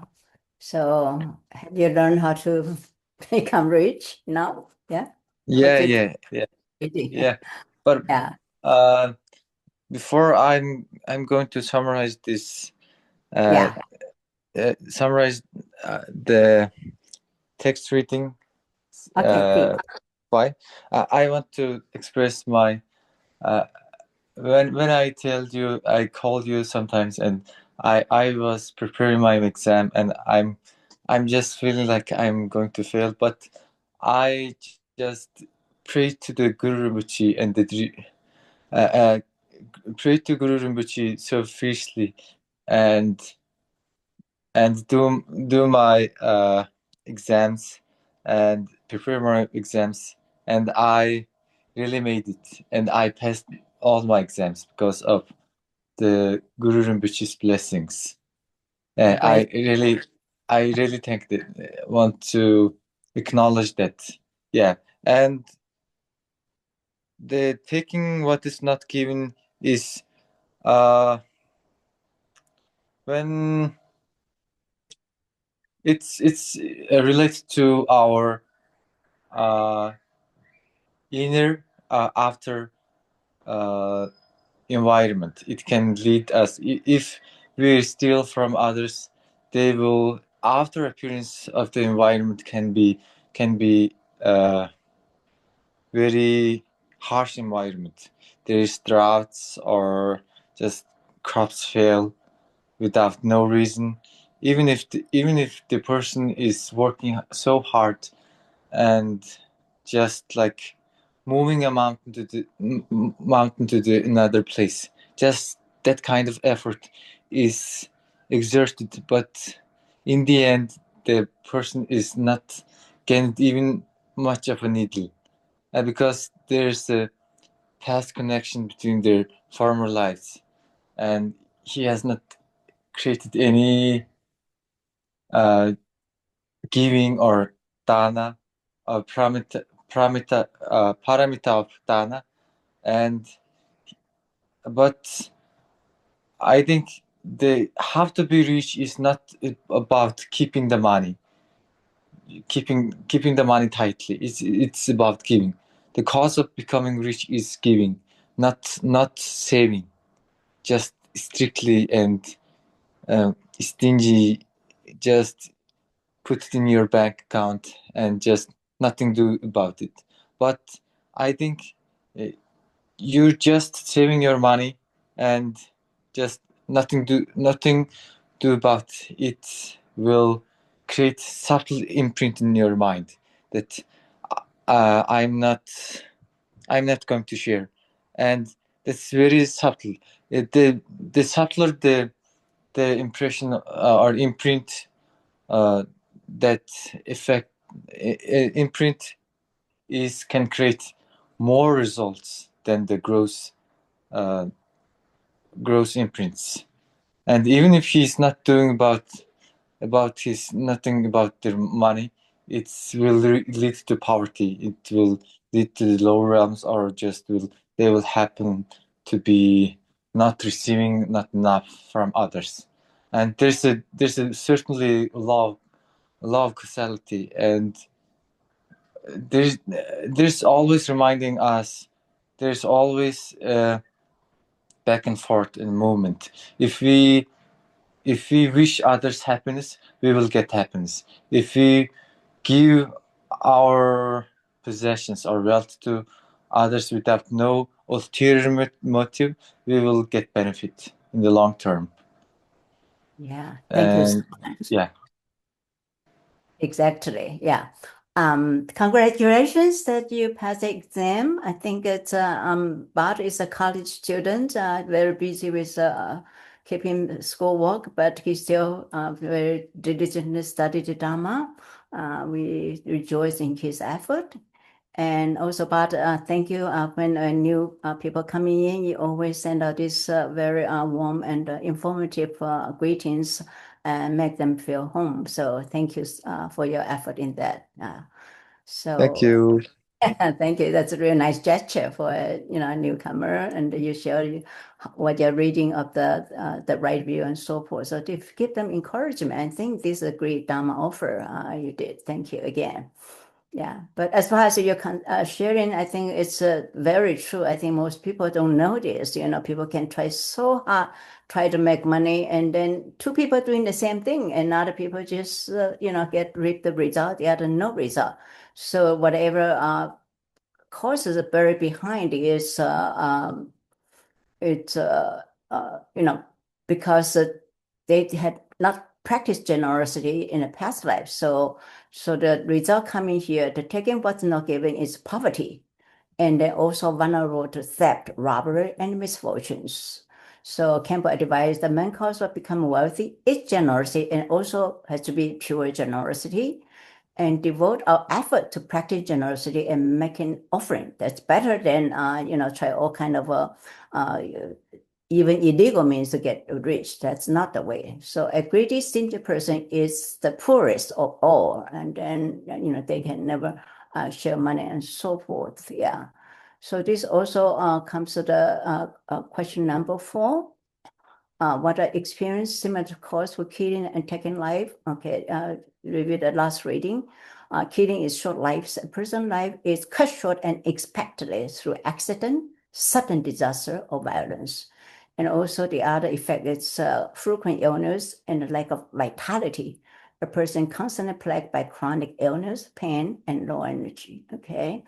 So for taking what is not given the steering, poverty and the lack, a person consistently lack resources, food, clothing, and wealth needed to live comfortably, and the inability to retain or enjoy wealth.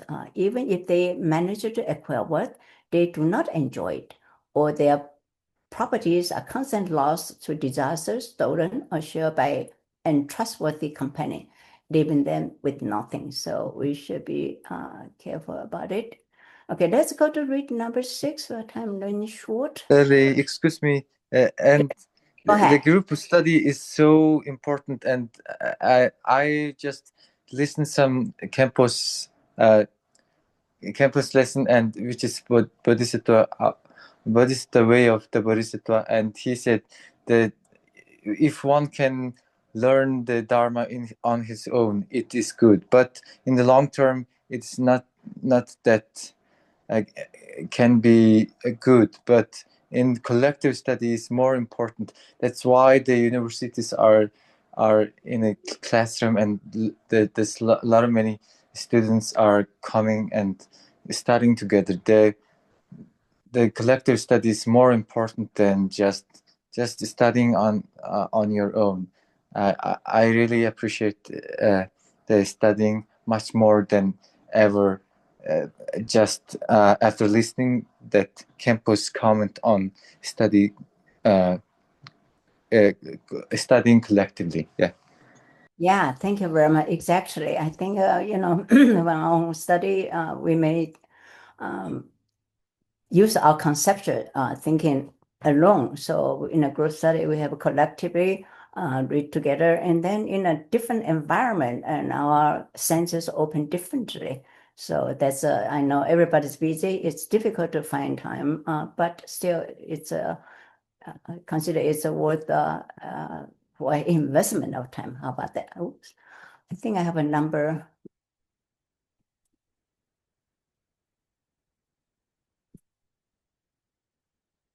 Okay, here, number 6. Okay, here. Can we go back to maybe Jonathan? Could you read this? Yes.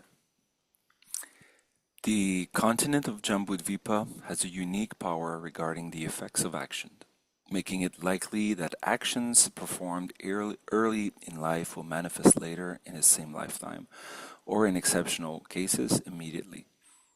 If you happen to encounter a supreme object of merit, it is possible that the karmic effect ripens in the blink of an eye.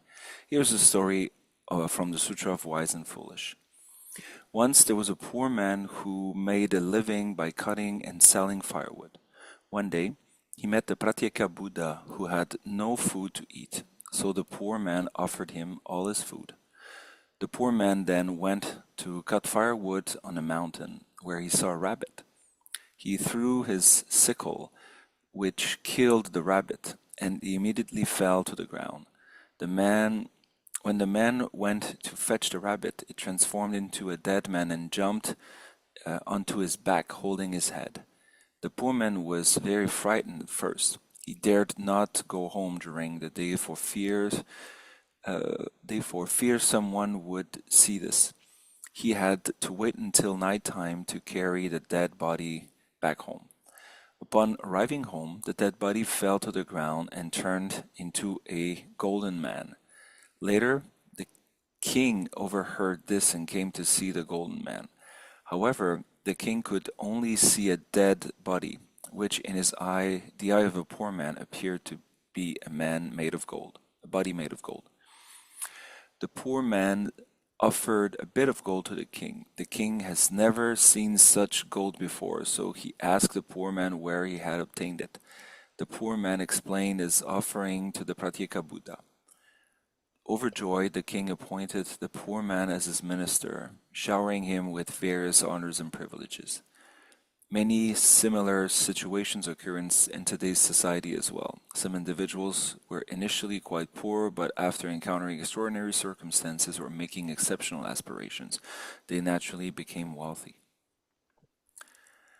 Thus, the right view of cause and effect is very important. We should study the karmic stories from the Sutra of 100 Actions and the Sutra of 100 Parables, as well as the logical reasoning from the Commentary on Valid Cognition. Through these studies, we will learn how cause and effect operate at the relative level and how this principle differs from the teachings of the Tirthikas. Once we have established the right view of cause and effect, it becomes feasible for us to engage in any practice based on this foundation. This is akin to how a farmer can plant a variety of crops once he possesses a piece of land. However, if we do not accept even the most fundamental principle of cause and effect, then no matter how ambitious we are on the path, our practice may ultimately collapse. Therefore, we must internalize these crucial points.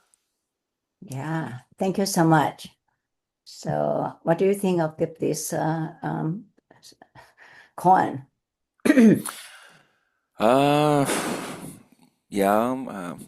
So many things can happen.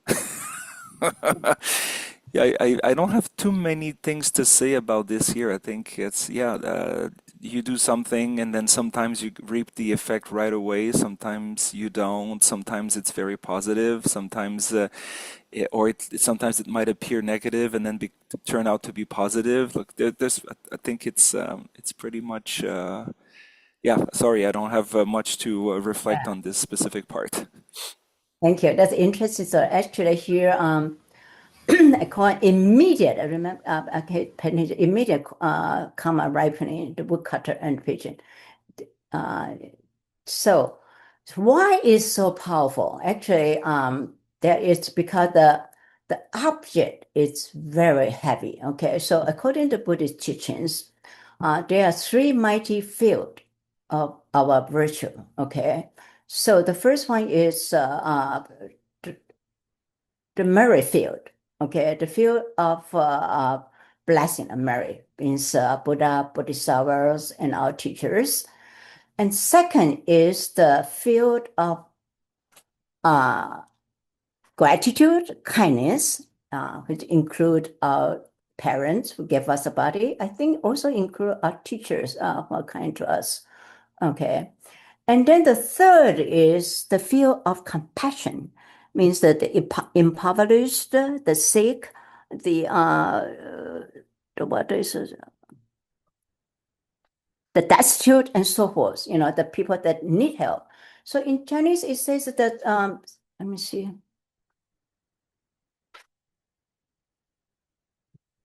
So this is because they are very powerful. They bear a lot of weight. So if we make an offering toward this, the result can be very immediate. Okay. Well,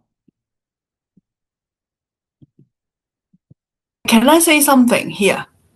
yes, please. About gratitude. I live far away from home. My father lived in China. I live so far away from home. And my sister, she constantly taking care of my father, whereas I'm here.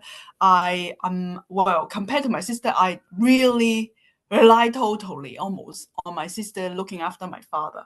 So the thing is in respect of gratitude, compared to the extent of care for parents, her gratitude seems it's more to showing to my father than my gratitude showing to my father. Does it mean I don't have the gratitude, or she has more gratitude? How do we compare it? I don't think you need to compare. You don't need to compare. She had, okay. Also, although we know this is the great merit field, but also depend on circumstances if you can enact with them. Even you cannot personally attend to them at their side, you could do another way. Easy way, maybe send money and so forth, make them, they have money to spend and so forth. I think it's all in our mind. I mean, the most important thing in our mind, we held gratitude means we should be thankful for them. I think remember other kindness. I mean, in the word sense, it's very important for a good person, okay, not ungrateful person. But in Buddhism, especially mentioned these three heavy field of gratitude. But on the other hand, if we are impolite to them or hurt them, we also create many, heavy karma also. So this is two sides of the same blade, so to be careful. But you don't need to compare others. It's also depend your attitude, your sincerity, and all this. You try your best in whichever you can do. So don't worry about those things. Yeah. I just remember Jigme Dilgo Rinpoche, is it? I can't remember the name. He said he compared to he did say that. I just remember this. He said his brother, sister look after his parents because he's a monk. He dedicate from his the part he played was to pray and dedicate merits for his mother. He think from his point of view, this is even more important than all other forms of gratitude for parents. Yeah, I just remember this one. Yeah, I just remember. You remember very correctly. Actually, there are three ways to pay our parents. First, they provide shelter, resources, living necessities, and then the second one, you attend them personally. But most first one is lead them to the Dharma, whatever you can. That's the best way to pay back to our parents. Lead them to the Dharma one way or the other. of course, you could dedicate marriage. That's one we have to do that too. But we can teach them how to introduce the Dharma to them. There will be the ultimate way of paying gratitude to our parents. I have one more thing to say. My mother passed away many years ago. So, I mean, every day when I pray, when I dedicate marriage, I usually, because they said the people they passed away is that when we dedicate marriage for those people who pass away, we better name them during the dedication. So I name my mother's name every time when I dedicate marriage. So, but my mother by now should have been reborn to another. Well, perhaps she has already had of course, she had her reborn. Rebirth into another beings already elsewhere. So what sort of marriage I'm dedicating to? I've been dedicating to. Am I still dedicating to the mother when she was my mother, or dedicate the marriage to the person she's right now? It's a bit strange question. Okay. The connection between you and your mother in this life is mother and daughter, but this connection could change, but his mind stream still continues. So even she might change another form, so forth, but the connection you dedicate, definitely, I think we heard this teaching many times, they will receive, depend on our sincerity and our motivation. They will receive the merit that is with them. Don't worry about that. And because, of course, this being no longer your mother, but still the connection is there. It's just like a modern theory could depend this quantum effect. Once you make a connection, no matter how far away, regarding the time and space, they should connect. So don't worry about it. And I rejoice in your fidelity to your dedicated parents, and which we should all do all the time. Okay. Thank you so much. Let's go to move the last reading. There should be a short one. Christina, could you please read this? Yes, thank you. Engaging in theft, fraud, and any form of taking what is not given with hope of becoming wealthy ultimately achieve the opposite of our intentions. The karmic consequence of such actions will bind one to the realm of the preta for many couples. Even in a later stage of this life, the negative effects will begin to manifest, leading to increasing poverty, distress, and hardship. One will lose control of the little that remains and live in a state of deprivation and helplessness. Our greed will leave us feeling increasingly impoverished and deprived. No matter how much wealth will accumulate, all possessions will become a source of harmful actions, trapping us in a cycle of dissatisfaction. We will resemble predators who hoard treasures yet cannot benefit from them. Observe those who appear wealthy. If they do not use their resource generously to support the Dharma, the true source of happiness and well-being in this life and future lives, or even to meet basic need like food and clothing, they are in reality poorer than the poor. Why is that? Although the poor lack wealth, they don't feel internal pressure to accumulate and guard it. Allow them to live a more relaxed life. In contrast, some wealthy individuals are reluctant to even spend their money on themselves, let alone on the Dharma, and thus currently experience the preta effect similar to the cause. The commentary on the introduction to the Midway mentioned a type of preta that God treasures but cannot use what it guards. Similarly, the treasure of a large corporation of the cashier in the bank, busy counting money every day, with large sums passing through their hands. Yet, what is this person has their own pocket is very limited.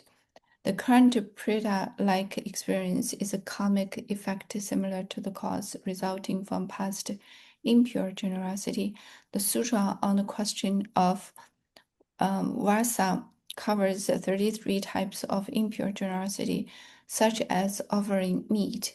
You should consult the text at your convenience.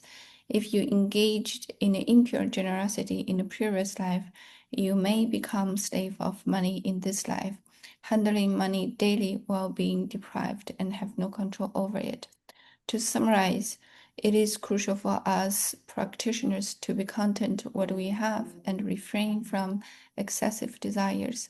Furthermore, we must be mindful of the karmic consequences of our past actions. If we possess the necessary merit, we may acquire wealth effortlessly, and it is perfectly acceptable to enjoy our prosperity. However, if we lack merit, no matter how hard we strive in this life, we may not achieve our desires. In such case, there is no need to feel distressed.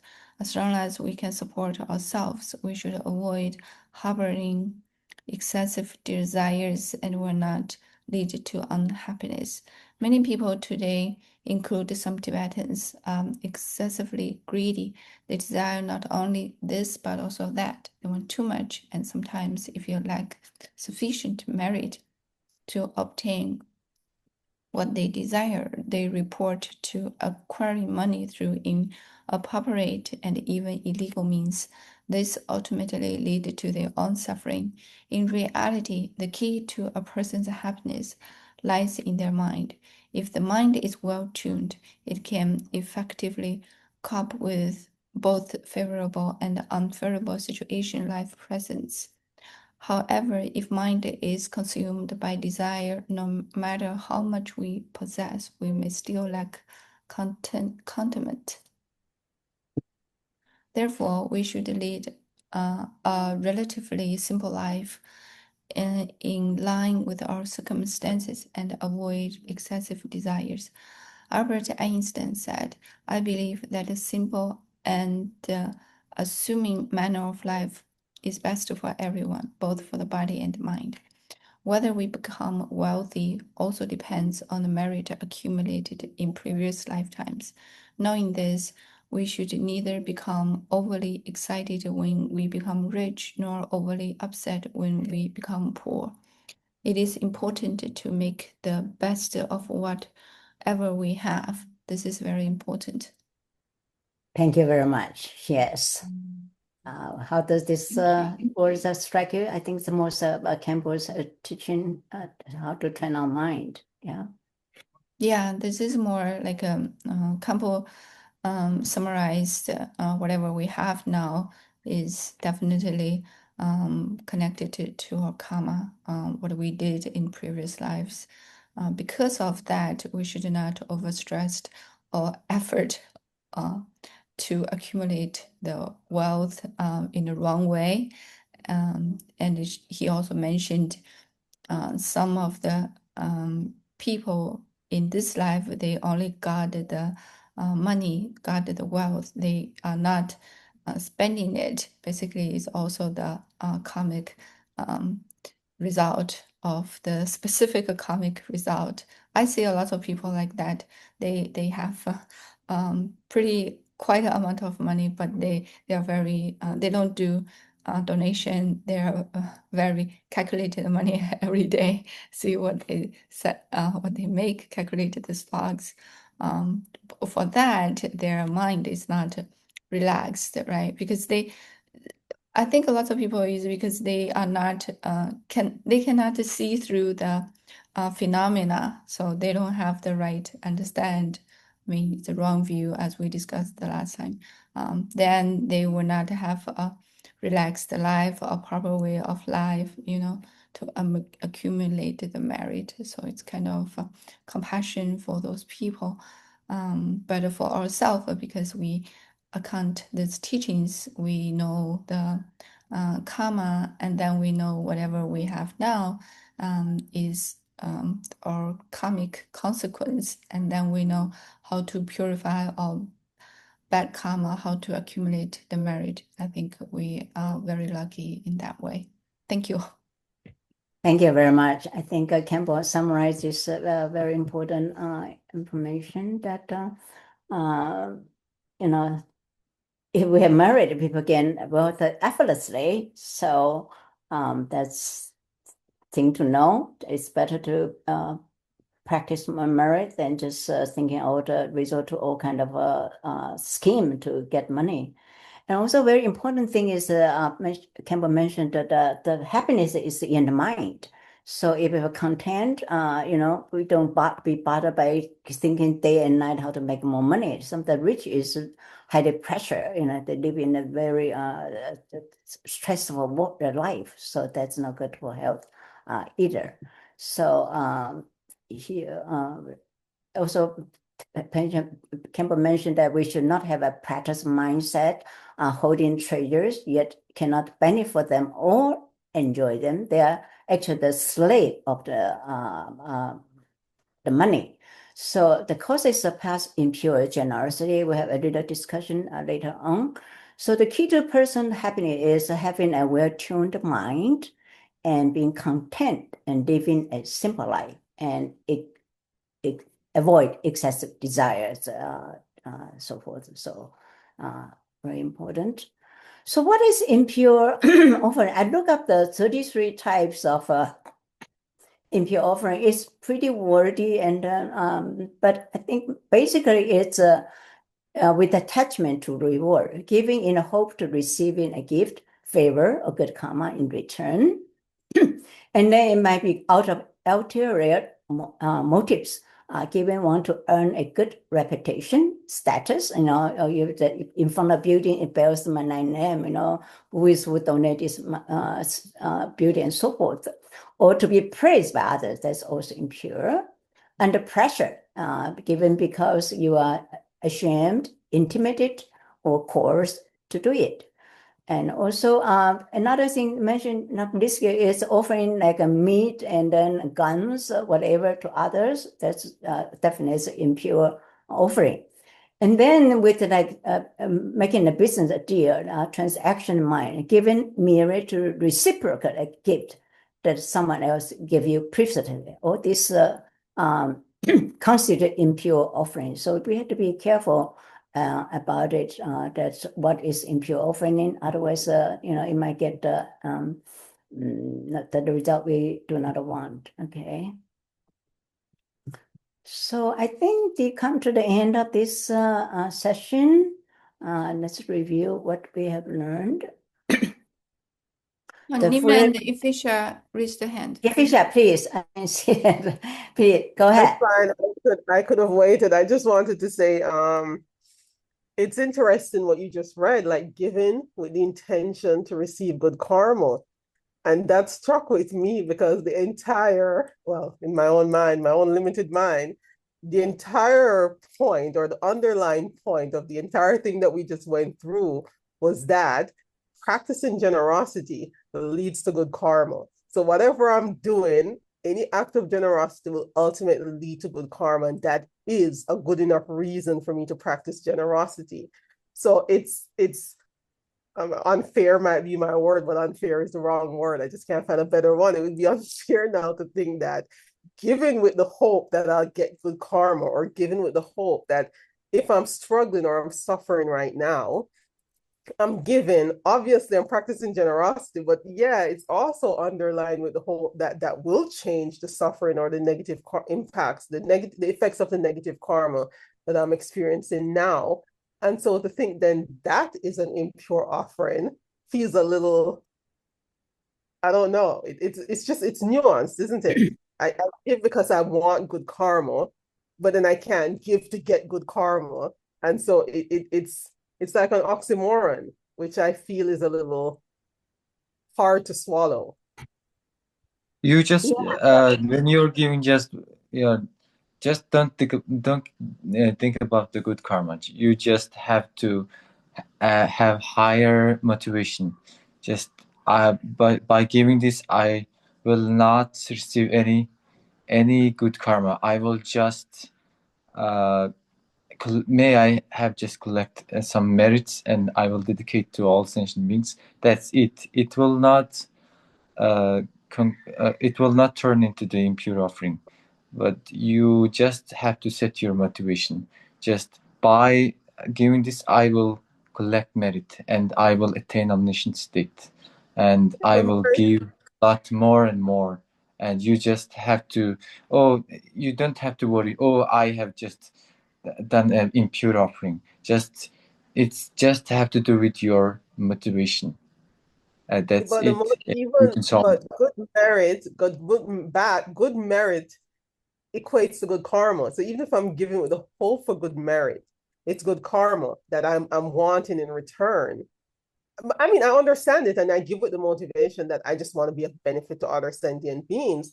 But underlying that is that I will get good karma, and so that will give me a good future rebirth. That's the whole point of doing it, is so I can help beings, right?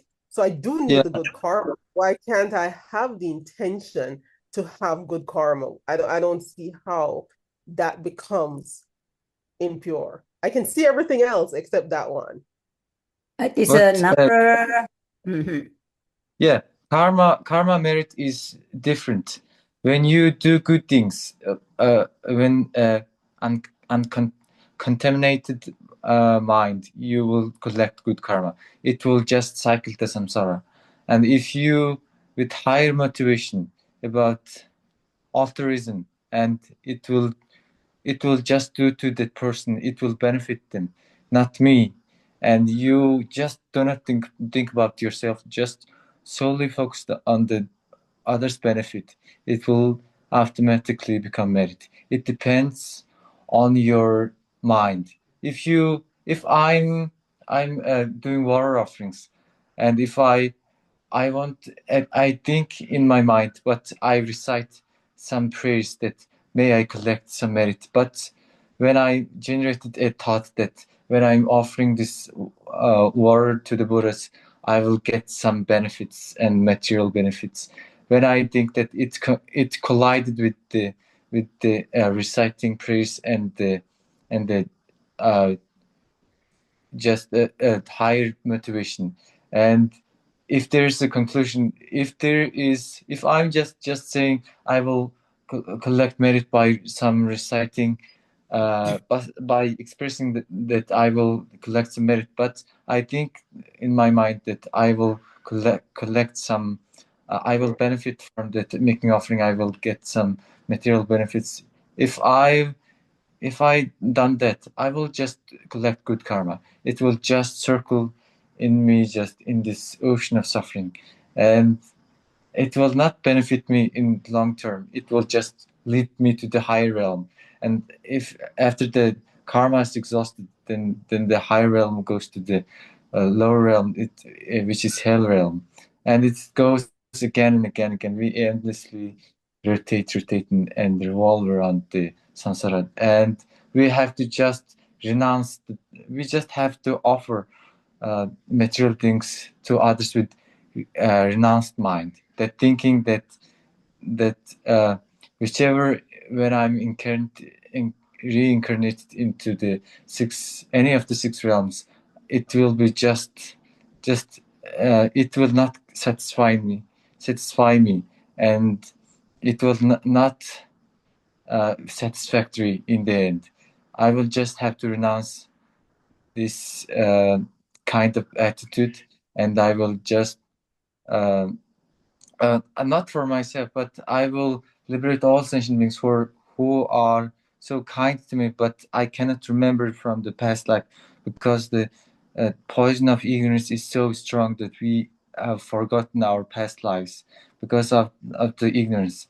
And we dedicate all these merits, and that will be pure offering. We will not collect any contaminated good karma.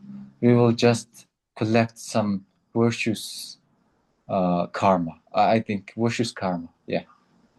Thank you. Thank you so much. I think comes down is, in the very beginning, we mentioned the four laws of karma. We know them. And then I think the point is the attachment here. with attachment to worries. Okay, this is the keyword here. Reward, it will come by itself because karma will work out themselves. They will take care of them.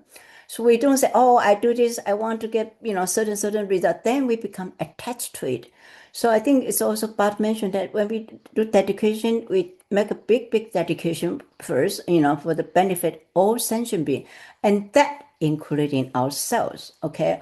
Of course, we could also say, it's particularly this is bothering me, please help me to resolve.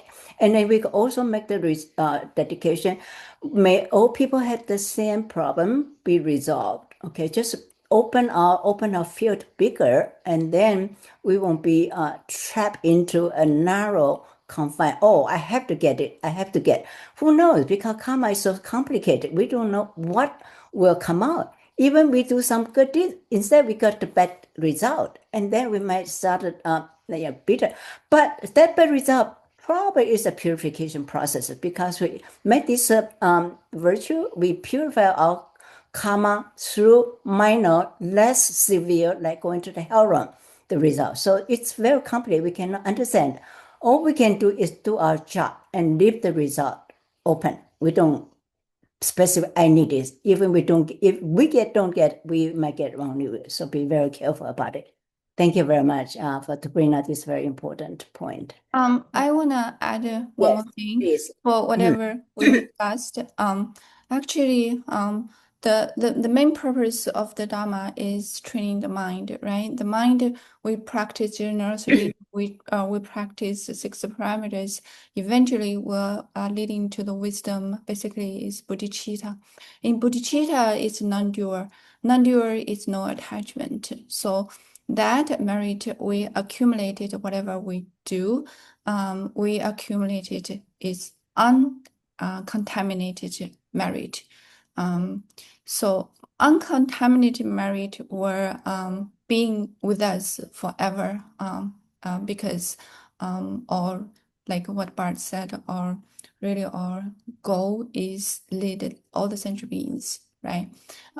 So I think last week, the week before last week, I think Join gave them very good sessions for 3 excellence. So like what we practice, how we practice in the middle. In the middle, we always say non-duality. we don't have attachment. We don't have any goal. And then for that, we accumulated its real benefit. So how those real benefit affect our daily life? Actually, it will affect our daily life. It also affected all the life in the future.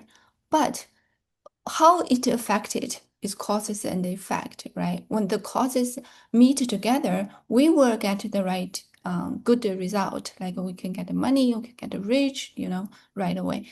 But if the causes not meet, we have to wait. But at least we know the merit is not contaminated. We are put the merit back. It will helping us until we get the liberation. That's why I think that is very important. And the ultimate goal is bodhicitta. It's the path to bodhicitta, non-dual, like non-duality. Thank you. Thank you so much. That's very important. Yeah. I have something to say. Okay. I thought that we have already dedicate merits every time. Wherefore, not just through practicing Dharma, but we dedicate merits for whatever we do. Is that correct? Say, if we have done something, if we have been generous with someone, that sort of merits generated, it all goes to the dedication. That's it. I'm not so sure. What do you mean? If we have, is it merit? No, we don't. Should we talk about merits here? Shall we talk about karma, positive karmic seeds? Perhaps we shouldn't talk about merits, right? Mary, actually, this is the first law of the karma. If we do good deeds, the results are happiness. So that's we planted the merits, then we get the result. So, but ultimately, it's non-attachment, as Christina listed. It's very important. When we make the dedication, sometimes say, "Oh, it's so difficult." Then we dedicate a merit. Say, "How the Buddha's Bodhisattva dedicate merit? I dedicate the same way." Okay, this is a safer, real easy dedicate. We just say, whatever the Buddha Bodhisattva dedicate merit, I dedicate merit in the same way because they dedicate with total non-duality. Okay, we are not there yet, but also another way is like dream, like, everything's like dream. This is, I practice dream like Dharma, dedicate a dream like merit to the dedicate dream like sentient being and so forth. But this become, before we actually realize that emptiness, there is some similarity or look alike dedication that we could follow, slowly build us to the real authentic dedication, which is up to the Bodhisattva of the first Bhumi. So as long as we're not there, we just be mindful and try to non-attachment and then follow the Bodhisattva's way of dedication. Okay, now let's just go to the dedication if no more questions. Yeah, so we have the mind, we have this dream-like study together, and then we, with the open mind, realize that know the karma and dedicate to merit. Let's put our palm together.